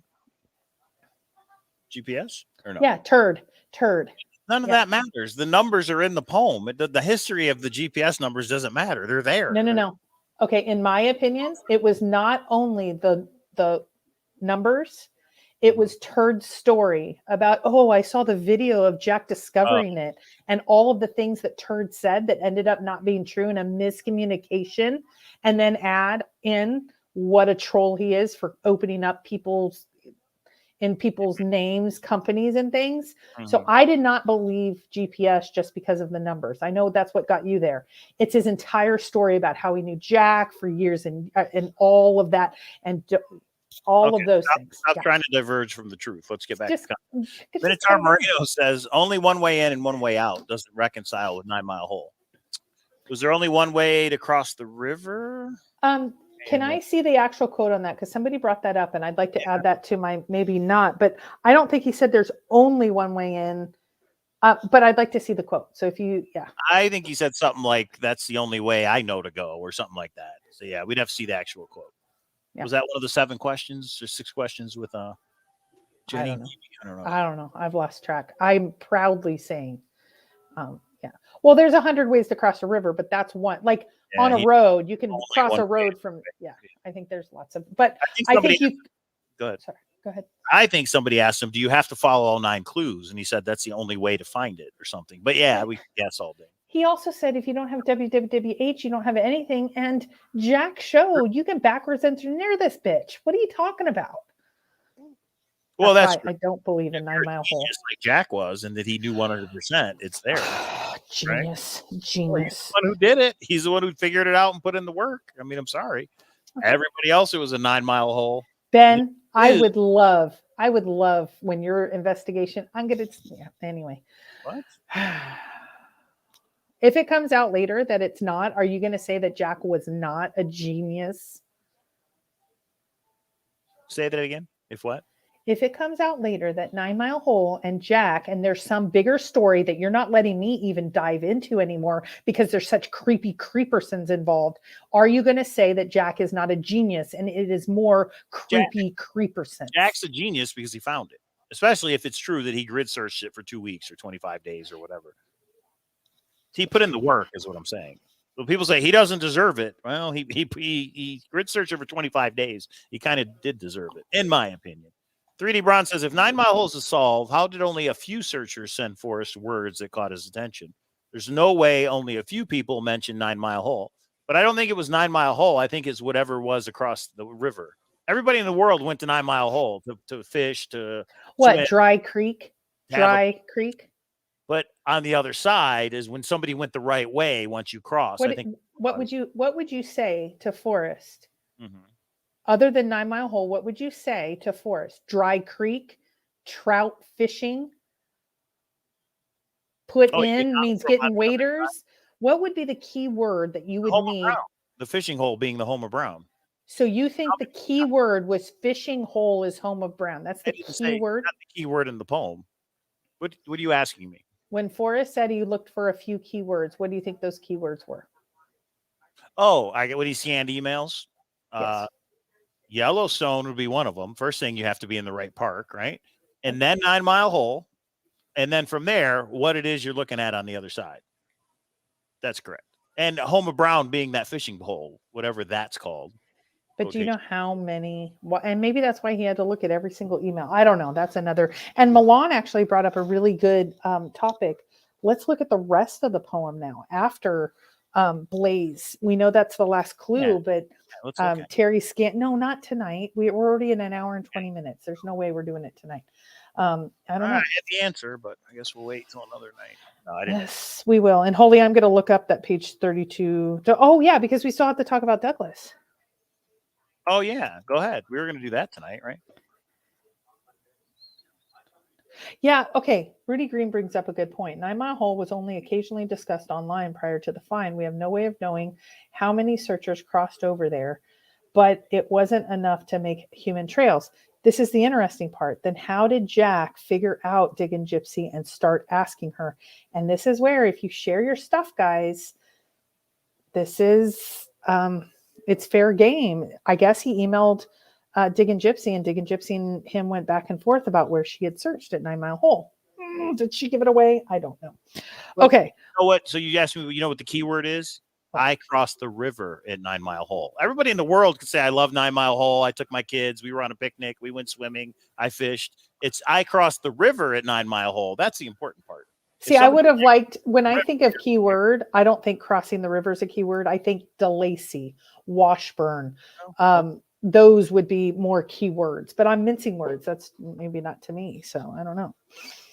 Okay. So let's get into the Douglas question. So I started with one topic. So I said, Forrest played hot potato with you or let me give the precursor. Forrest and Douglas played hot potato about the 10th clue. Was it the Tucson? I think it was Tucson and Denver.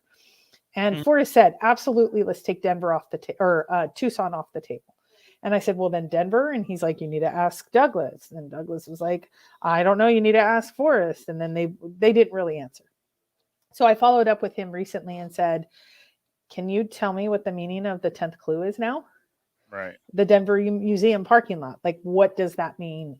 And he said, I have no idea. Misdirection, perhaps? Question mark.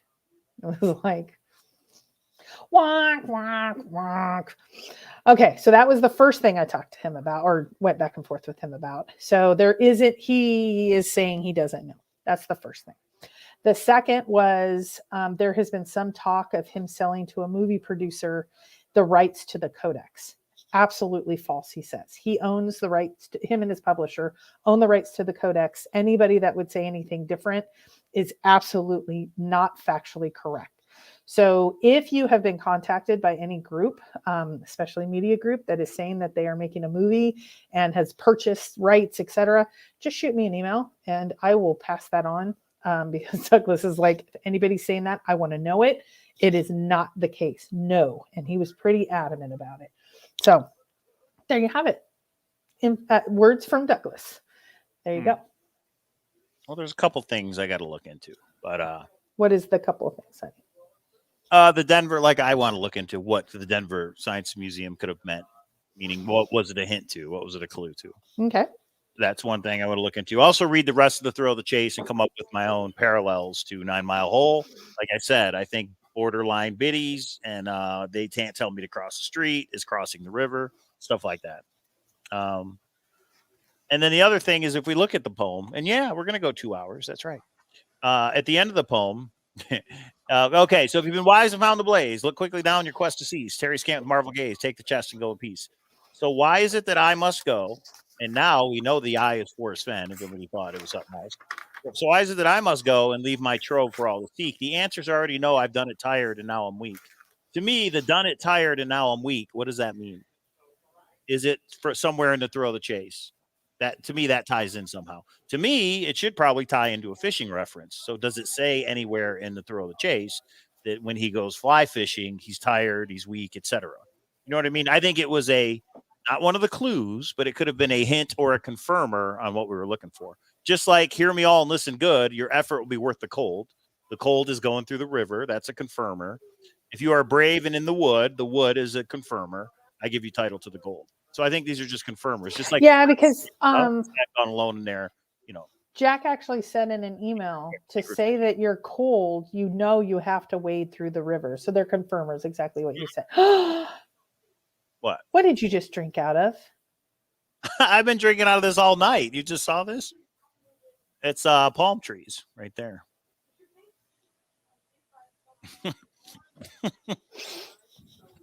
The official drink of the CU. You guys know there's a message under here, right? I don't know if you guys know that, but there is a message under there. Anyway, so yeah, Doug can message and apologize for absolutely nothing. Tired means rubber on his feet. Waders. Oh, tired. Like a lot of people thought it meant like tire on a car. Tired, rubber. Maybe. Yeah. Well, I think you got to be brave to go walking through those woods, Milan. That's what I think. Right. To cross that river, and I crossed it in June, let alone if you were to cross it in the early spring or spring, man, it's going to be cold and it's going to be going with snow melt. So yeah. Mm-hmm. He's playing up the key CU fast. Yeah. He knows he's in trouble. He knows he's in trouble and he knows why. He's going to totally ignore it. Am I the dog? Come here. What did you do? What did you do? You rub their nose in it. Oh. There's not a lot I can do across the world. That's right. Remember.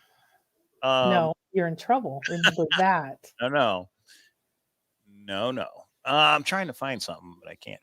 I used to have notes that I could easily find, and it's been a while. Well, and I'm not going to comment to the rest of the poem because unlike Mike that just wings it, I'm going to sit and study and think about, create a PowerPoint that you all can make fun of, and that's fine. That's what I'm going to do.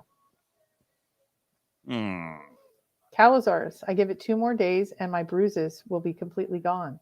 Yeah. What does that mean? Who said that? The bruises on his butt. Dark. Oh, yeah, we won't talk about that. Rob G says I crossed it in June and it was freezing, so that's why you got to be brave. See, I crossed it in June. Well, I was in Wader, so I didn't really feel it, but it was cold, but it wasn't ice cold. It wasn't as cold as I thought it would be. How else would you get cold in the summer? 3D Bronze says. I'm trying to go up to find. Is Douglas involved with any media companies for documentaries or movies? Good question. I have heard through the grapevine. I've never confirmed with him, but I heard through the grapevine he was, but I don't remember which one. And a lot of them are fallen by the wayside. So I don't know.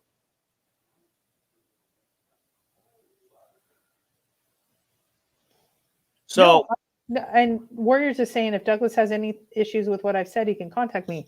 I didn't know.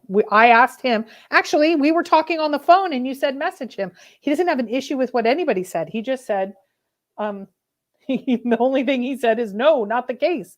What's happening? And you wouldn't give me the name of the person. I want to give him the name.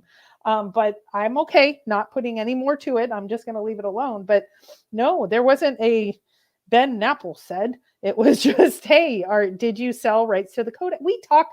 I created that email based on our conversation with you on the phone with me, Ben. Look at Mary's comment, honey. I saw a couple of people fall at 9 Mile Hole in August. That said to me, Forrest didn't cross it 2 times with 20 pounds each time.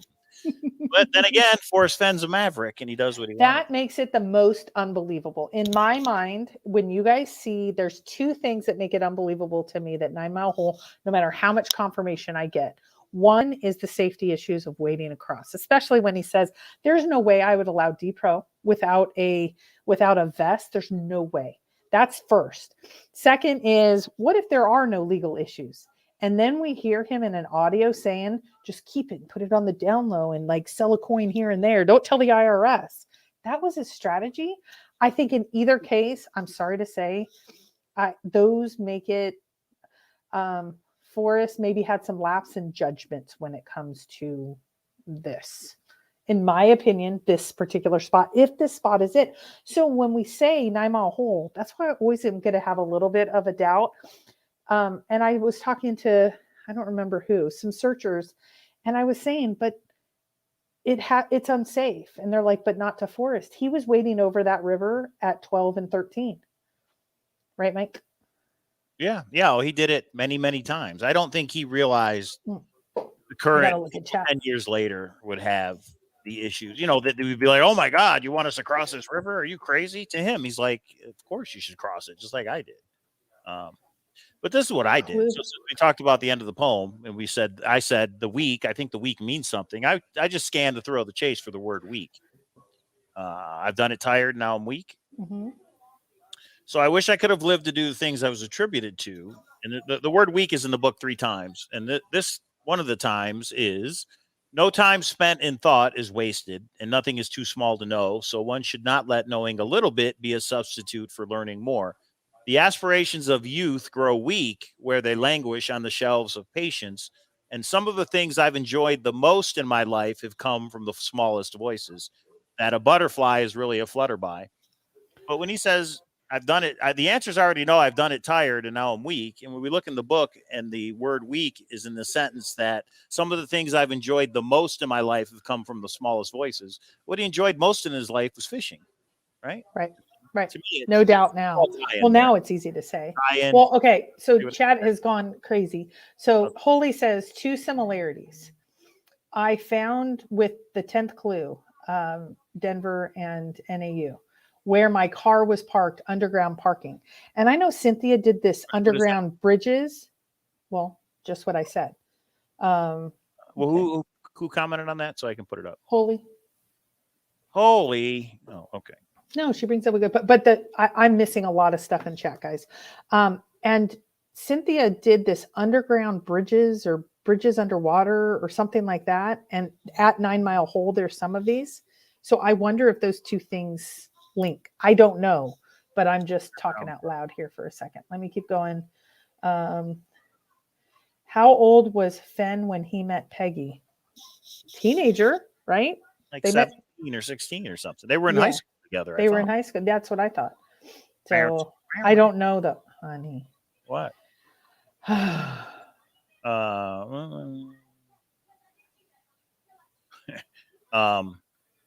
I'm trying to see you. Yeah, now you got the see you thing going.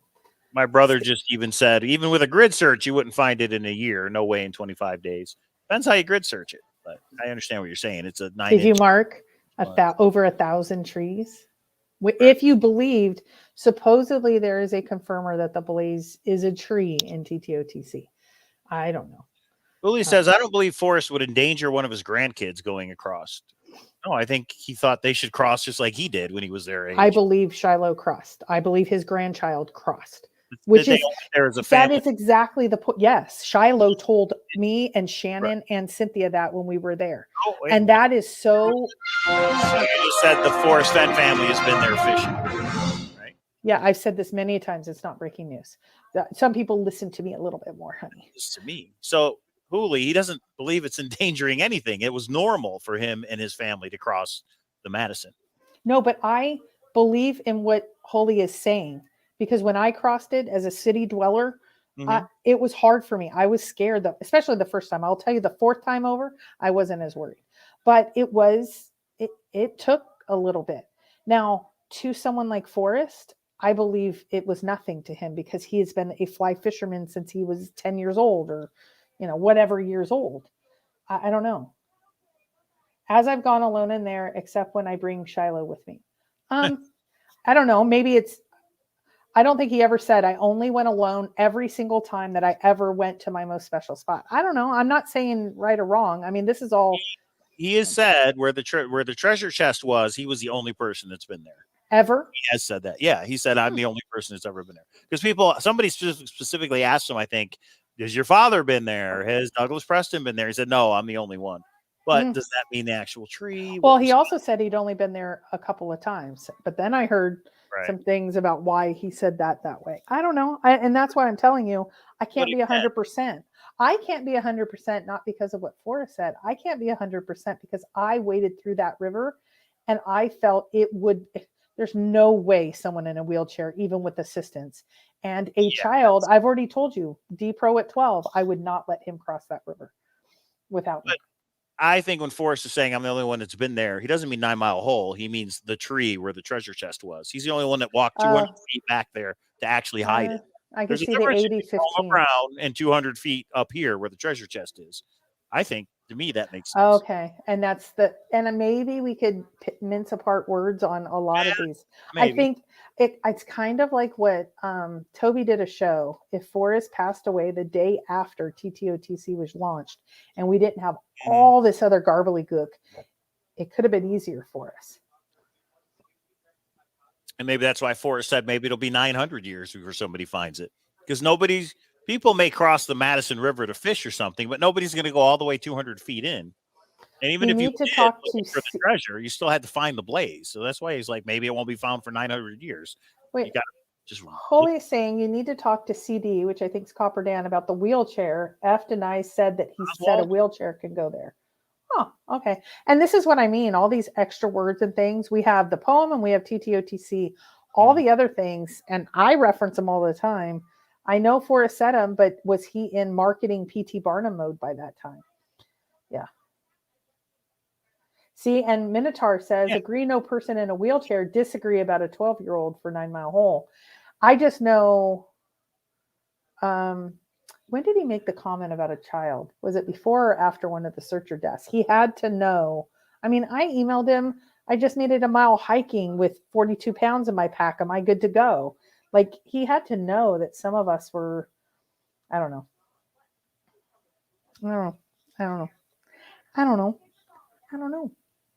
But I don't remember him ever saying somebody in a wheelchair could find it. What he said was a lot of people are having fun looking at maps. He never, Well, and if Foley's saying that Copper Dan has some information that was inaccurate. But here's the thing. That's not the only one. I have 10 different quotes that if you look at what Forrest said about the spot, I've only gone there a couple of times. We can rationalize that. And I want to do a whole PowerPoint presentation on it since I've already built it. So I don't want to get into too much detail, but I do want to say that there are things that were at least confusing, if not contradictory, that 9 Mile Hole would not be the spot. That's just me, in my opinion. But well, I mean, I went to Chasing Fenn Treasure, which is Cynthia's blog, and she has all the quotes on her website, of course. Yeah. And it just strikes me now that I read these. Here's what I would do: read my book in a normal manner, then read the poem over and over and over, slowly thinking, then read my book again, this time looking for subtle hints that will help solve the clues, which is fishing. It's all about his special spot being fishing. To me, that makes sense. Yeah, but we don't need to do this. This is where we do that part up front. So then we have succinct shows. So, so Mark Hughes says, so wait, K-Pro, is it or isn't it 9 Mile Hole? In my opinion, I am 98% that it is 9 Mile Hole. But I wish it was clean, 9 Mile Hole, and nobody can make any contradictory statements. It's not. We have muddy waters with this. One, Forrest has passed. Jack won't say anything. We have unconfirmed sources and information, and we have contradictory statements or statements that are open to interpretation, and I would interpret. It makes it hard that you wade over at 9 Mile. So in my opinion, and I will be clear, at this point in time, I believe in 9 Mile Hole. But do I believe it is without a doubt 100%? No, I'm 98.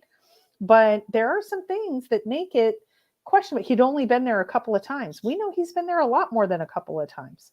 So this is not a foolproof solve. It's 100%. There is some issues with it, just like GPS. When I went to GPS, I remember looking around and going, there's no water or fishing or anything here. I don't know if this just kind of in the middle of nowhere, there's no campground, there's no nothing. It was an easy hike, but it didn't feel right. 9 Mile Hole feels right, but some of his quotes to me do not feel right with that. But maybe that's why the location didn't get discovered until after Forrest passed.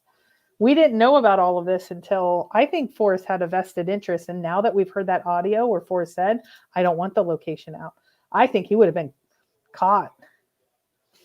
If a person reads the poem over and over and are able to decipher the first few clues in the poem, they can find the treasure chest. It may not be easy, but it certainly isn't impossible. Doesn't that sound like if you figure out the first few and you're across the river, you could just look everywhere like what Jack did? Right. It may not be easy, but it's not impossible. And he says, I could go straight to it because he knows what blaze he's looking for. So Apollo says we can only go with the evidence points that we have known. Evidence points to 9 Mile Hole. So he said it much more succinctly than I did. That's exactly with the evidence I have now. But again, I thought GPS but I think there's a difference I know some are thinking there's some intentional deception here with 9 Mile Hole. It would have to be, I guess. Packer Jack, your interview with Forrest and Douglas when he said, not me, but maybe one of Forrest's fishing buddies. And after TTOTC and Too Far to Walk, so fishing heavily with flies, it all starts to put Dale's picture on the cover. Yeah, I mean, looking back now, it's easy to say, but some even don't think. Wyoming is a large state. Maybe it is somewhere else. Yeah, but nomadic, that would mean that the Jack email that came from Shannon, the 10 miles, span, I think she said it got down to 4 miles, would need to be inaccurate. She believes in 9 Mile Hole. And then all the other evidence that has come out that makes 9 Mile Hole would not be the case. There's only 9 or 10 miles that the Madison is in Wyoming. And if you take those two, we have narrowed it down to a very small area very quick. Minotaur says, honestly, wouldn't be surprised if the spot, and it's honestly wouldn't surprise me if it wasn't. Yeah, I lean more towards it is the spot. But again, I feel like I learned a lot from GPS and also how to frame things and all of that. I am more convinced than ever that it's 9 Mile Hole, but that doesn't mean 100%. It can come out that Shannon was lying and everyone was lying, and this was it's a very elaborate scheme. Maybe. I can tell you I'm not in an elaborate scheme. I'm not in the CU. I didn't get my paycheck. So BG says, does not make sense. He goes alone. He crosses a river. If something goes wrong, then what? You think he'd do that? How many times do you think Forrest Fenn went fishing alone where he crossed a river? No, that river, thousands. Yeah. Thousands. So that river. Crossing the river was not a big deal, guys. He did it all the time. And you know how when people get older, they're like, oh, I can still do that. I mean, whether it was dangerous because he was 79 or 80, it's Forrest Fenn you're talking about. Did you do that? Yes, I did. Oh, okay. I know how to do that. Oh. I own half of everything. I like this one. This is from 2016. The solve is difficult for many searchers because their minds think the clues are tougher to decrypt than they really are. Until now, I've resisted telling searchers to get back in the box where their thoughts are comfortable and flow more easily. The blueprint is challenging, so the treasure may be located by the one who can adjust. Do you know what he means by get back in the box, K-Pro? Tackle box. The tackle box, exactly, where the thoughts are comfortable and flow more easily. Fishing, river flows, get back in the box. Doesn't it all make sense? Now, Rudy, I'm going to disagree with you here, though. You know I respect you. No evidence that thousands of searchers looked there. I think a lot of searchers. I don't know if it's hundreds, a few thousand. I think more than one definitely searched. I do think it was a popular area. But like I asked a lot of searchers, did you ever search there? And they said, yes, I just never waded over the river. Now, how many actually waded over? That would be interesting. But I think a lot of searchers, I wonder if Stephanie ever searched there. She searched like everywhere. So it'd be interesting to know if she searched at that location. So I don't know. I don't think it was as hard as Forrest let on, but I don't think there's a way of knowing. I think any of us that have had what we build up in a treasure hunt that we think it's so difficult and it's solved within a day, happened to Copper Dan, happened to me, happened to Mike, it's happened to many. I don't think Forrest really knew that. I don't know. I don't know what it is. But here's one from Reddit. I'm not going to say. I don't know. Forrest Fenn has consistently said that children would have an advantage when solving the clues in the poem. And the very first comment, because they won't overthink it. The fishing hole theory is not overthinking it. The fishing hole theory, now, regardless of where it was, but that it was a fishing hole is simplifying. But yeah. Again, we don't need to do this off the cuff. This was a good hour and 45-minute show. We are left. Okay.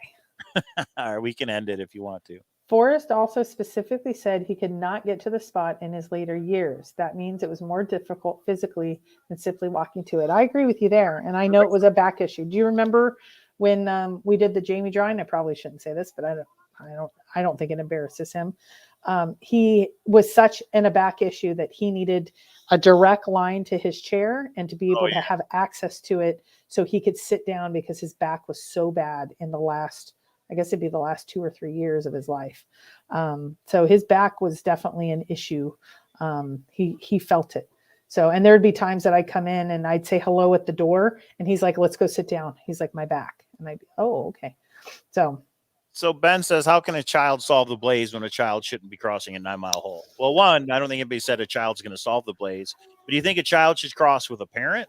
I don't think a child's going to cross. I think Forrest crossed as a child. I think Forrest did not realize the wide variety of people. If you believe in 9 Mile Hole, I don't think he was leading children to go drown. I think he did not think it was a big deal to cross the Madison, in my opinion, and I think he was wrong. I think it's more dangerous than he would let on. Saying that it's not a good poem because you were supposed to do this, I understand that. It's just in Forrest's mind when he wrote it, it wasn't a big deal. Mark Hughes says, I could cross the Madison when I was a child. Oh, do you want to comment to Packer Jack's comment? Where is it? Oh, wait. I think Mike has showed incredible support for you in doing this show for almost 2 hours. He deserves a new storage locker and or some comic books. Yeah, I agree with that. Packer Jack. Comic long boxes, honey. Oh, long boxes. That's right. Now we have a longer table to put them under right here. And right there, if you guys look right there, there's some kind of long boxes right there. Packer. All I'm going to say, and we'll put it maybe on Cape Rose Corner, you might be seeing one or both of those things very soon, because here I support Mike in his passion. We finally got the garage cleared out. And he's like, what if I just did one storage locker? And then we reviewed 3 tonight. So I'm all about, do you see Packer Jack? I'm all about, and even better if it's before I get home, whenever I get home. Yeah, all the better. So then I don't have to do it. Forrest did say we need to teach him to swim. That's true. Not the alternative. Okay.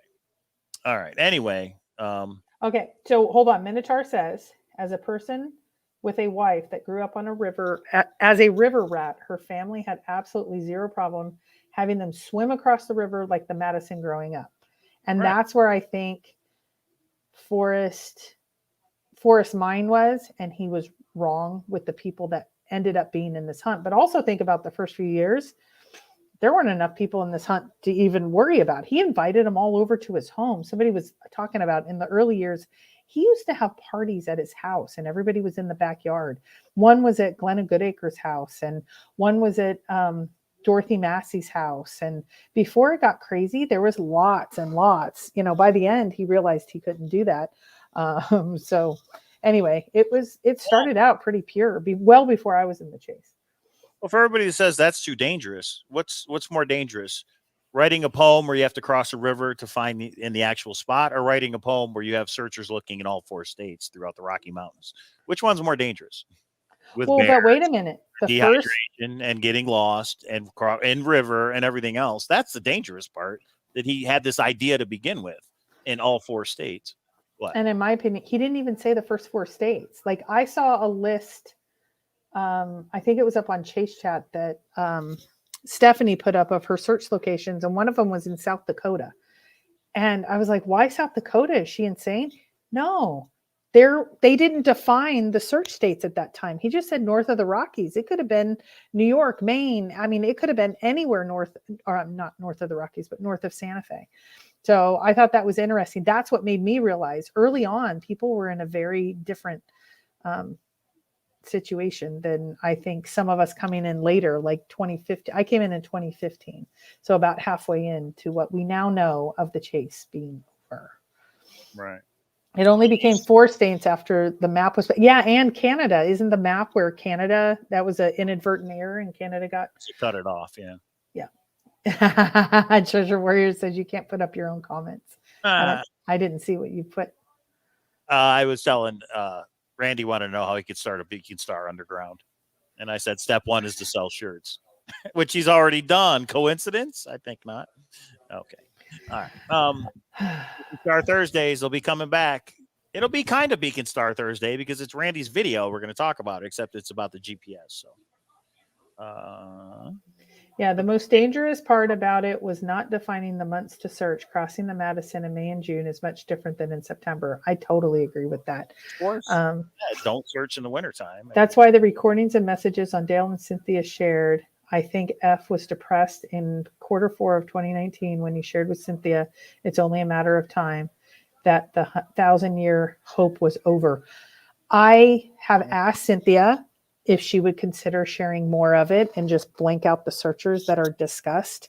I know some people would say, oh, if she cuts out any piece of it, she's a terrible person. And she's a terrible person if this and that. I understand she's wanting to protect some people that Forrest was giving his honest opinion about. But I think it would give a lot more context to where he was. There's some other pieces to it that would really give context. I've asked her to consider it. I think this was kind of a experiment if she would get support from the community and sharing. I mean, why share if you're just going to get like kicked in the head? So yeah, no, don't get kicked in the head. And you have plenty of channels that go on for hours and hours and hours and hours every single day. And no, Warriors, I'm not talking about you at all, even a little tiny bit. You stay on track with content. I'm talking about other channels, and you get to talk about days of our lives for the rest of your life. And Cynthia will go away. That's just my opinion. I'm just frustrated on behalf of, I understand the general searchers frustration, but I don't understand that people don't understand human psychology. She is doing something for the community, and then the community is so nasty to her. I wouldn't share. And she has stuff from Forrest, guys, audio that we could hear. Just like, don't be a jerk. Like, don't be a jerk for sharing it. He's like, well, then I'm not going to share the rest. So I get it. Right. But Eli, if those channels are the only ones around because they thrive on the negative, and when she gets the negative, she says she doesn't care enough, but I don't know. I just think. Yeah. Mark Hughes says you didn't have to cross the river. Why has it been decided you have to cross? Because that's where the treasure chest was found.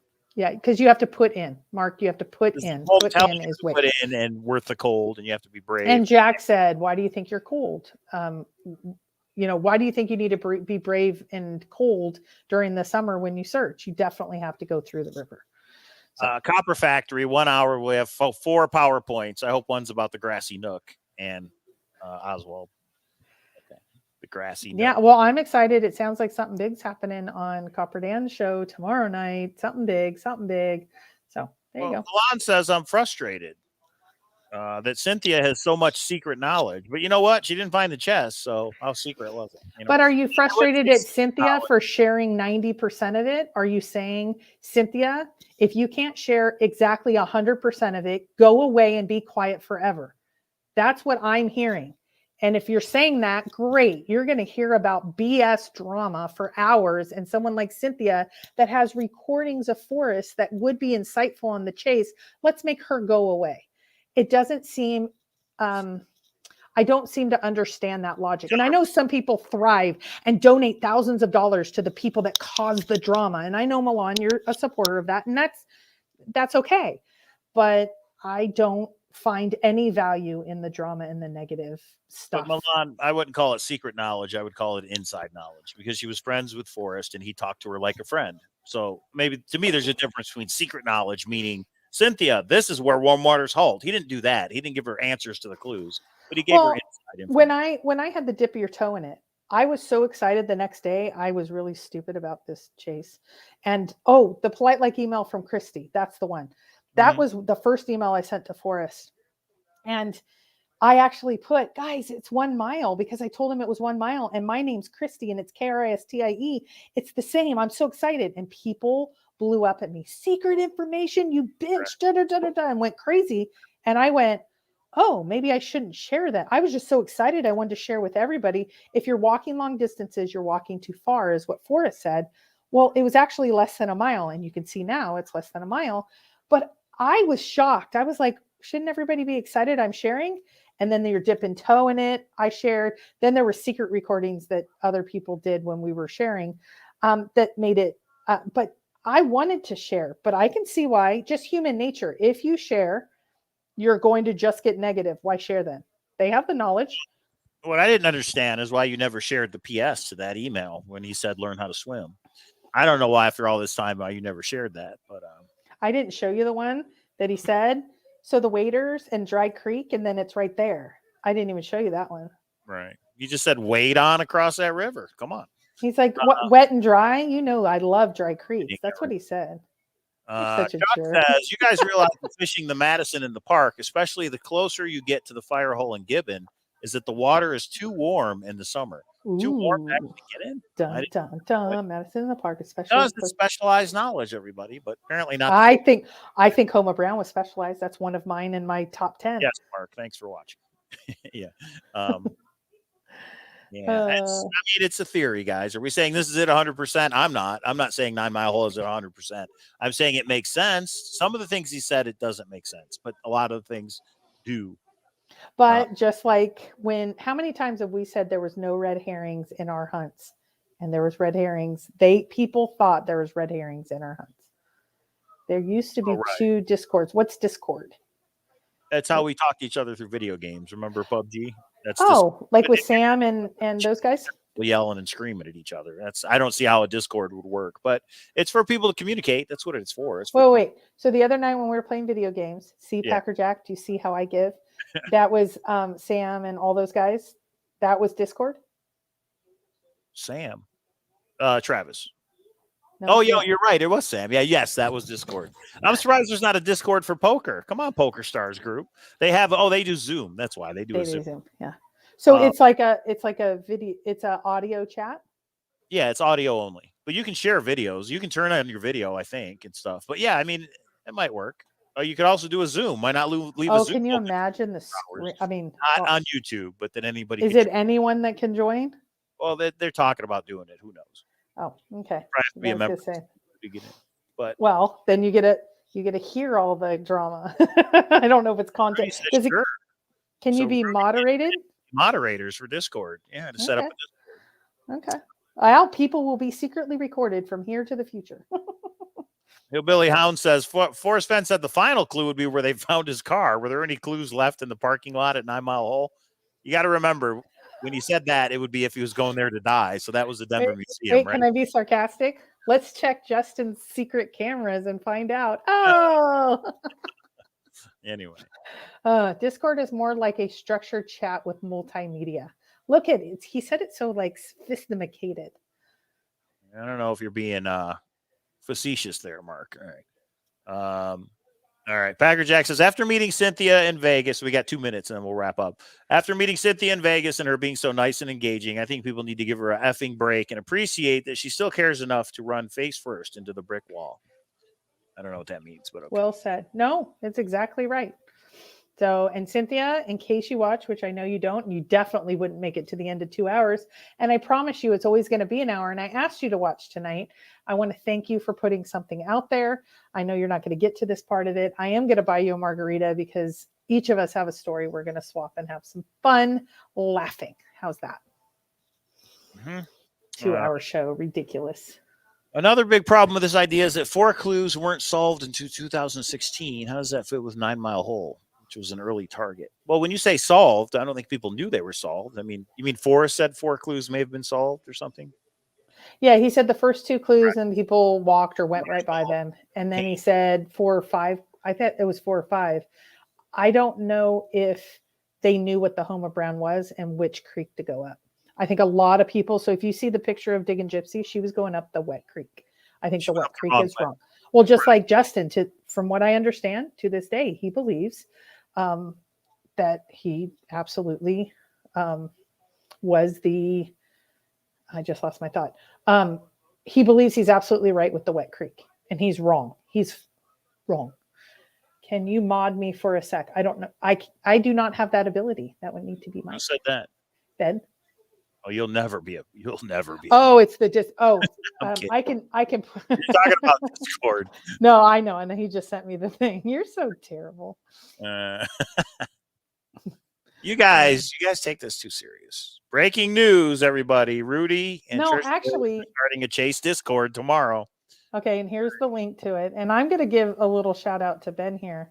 I think Ben His own room gets a little squirrely, but Ben and I can absolutely yell, debate, get into this banter that is not personal. He knows personal stuff. I know personal stuff. We always keep that out. We are kind of like civil human beings when it comes to one another. We both get loud. We both get really adventure, like, no, you're wrong. And no, you're wrong. That's why I think it'd be fun to watch us debate some things, because I think we would both go crazy and maybe be a little theatrical in the meantime, because we're passionate, but we don't get down in the gutter like some people do. We don't need to curse. We don't need to call people names. We don't need to, tell them they're wrong to a level that's just ridiculous. And I don't know. There you go. There you have it. There it is. You two yell and debate and then smoke a blunt. T. Brown, that is not my thing. I'm not judging at all his thing. And I've actually heard a lot of positive that can be on the CBD side of things. So I just am unaware of that space. So no, but I can have a Bud Light and I can talk that. The only thing that should be taken seriously is that I heard K-Pro approve a huge storage locker. No. Let me be clear. The storage units that I have approved, because I'm glad you used the word approved. I have reviewed 3 storage lockers this evening. All of them would not take, well, in one case might take, but I think we wrote that. Yeah, show them. We don't have time. Oh, here we go. I don't have. But we could go live after this. We are one. What are you doing, my darling, my dear? What's that? You locked up? No, you locked up. Bud Light. Suck one. Ooh. Oh, sorry. I was telling you have permission to drink. Yeah, as much as, well, okay. I'm Night's not young here, but okay. Okay, it's late for me. I have to work in the morning. Everybody, thumbs up. Round of applause for everybody. Thanks for hanging in there for 2 hours. Is it 9 Mile Hole? We don't know. Is it a good theory? It's a good theory. So we will see you guys, I guess, next time, huh? Thursday. Tune in Thursday. We're going to go over the GPS solve and see, does 9 Mile Hole fit? I got a really important meeting Thursday night at 9 o'clock. You don't want to. That's okay. No, I can't. Oh, I can, because I will that's not right because of this. And that's not right. Xavier Marks. Maybe I'll solve the GPS 9 Mile Hole. Okay, make a PowerPoint. Well, Randy already solved it. I just want to put it together. Team GPS. That should be the t-shirt. Whatever. You just want to get him on your show so then you can ask him a Beacon Star question. I see you coming. Okay. Randy's like the rapper that becomes famous and they never know, like, is my friendship true? No, it's not. He's in love with Beacon Star, Randy. Anyway, okay. All right, everybody. Thank you for tuning in. Thumbs up. We appreciate it. Email K-Pro. She really likes it when you email her your long solves for 9 Mile Hole. So email K-Pro, kpro3@AOL.com. We need GPS shirts. LOL. All right. And we'll see you guys next Monday. Forrest Fenn Treasure Found this Thursday. 9 Mile Hole GPS. All right. Well, 9 Mile Hole / DeLacy. It's a partnership. The partnership. I don't know about that part. That's what I have to go through Randy's videos. I'm honest. I don't know. No, you do. What else do you have to do? You don't have a date night with me tonight, tomorrow night, the next night, the next night, the next night. You have nothing else to do. Get on this GPS home. I need to know. You have nothing This is pretty much the worst video ever made. 2 hours, Emmy. You said we were going to do 30 minutes. I tried to stop a train wreck an hour ago, Dr. Phil. Not a train wreck. We're all responding to the chat. We're interacting with people. Oh, and where is this going live? Someone's mad. Hey, unblock me on Hint of Riches. Well, you'd have to tell K-Pro what your screen name is, but I don't think just send me an email at kpro3@aol.com and I will figure out who. I don't even remember why. So unless you've sued or had major physical threats, sure, come on back and have fun. To talk Discord server. See, I don't even know what Discord means, but God, what a train wreck if some people are allowed in there. So, Ben, you got razzed in your own room. I don't know if Discord would be a good place for me to be. I just don't think it's yeah. Well, we'll see. Okay, bye, guys. We'll see you next time. 2 hours should be our norm. What's up, Apollo? Okay, everybody. We'll see you next time. Bye.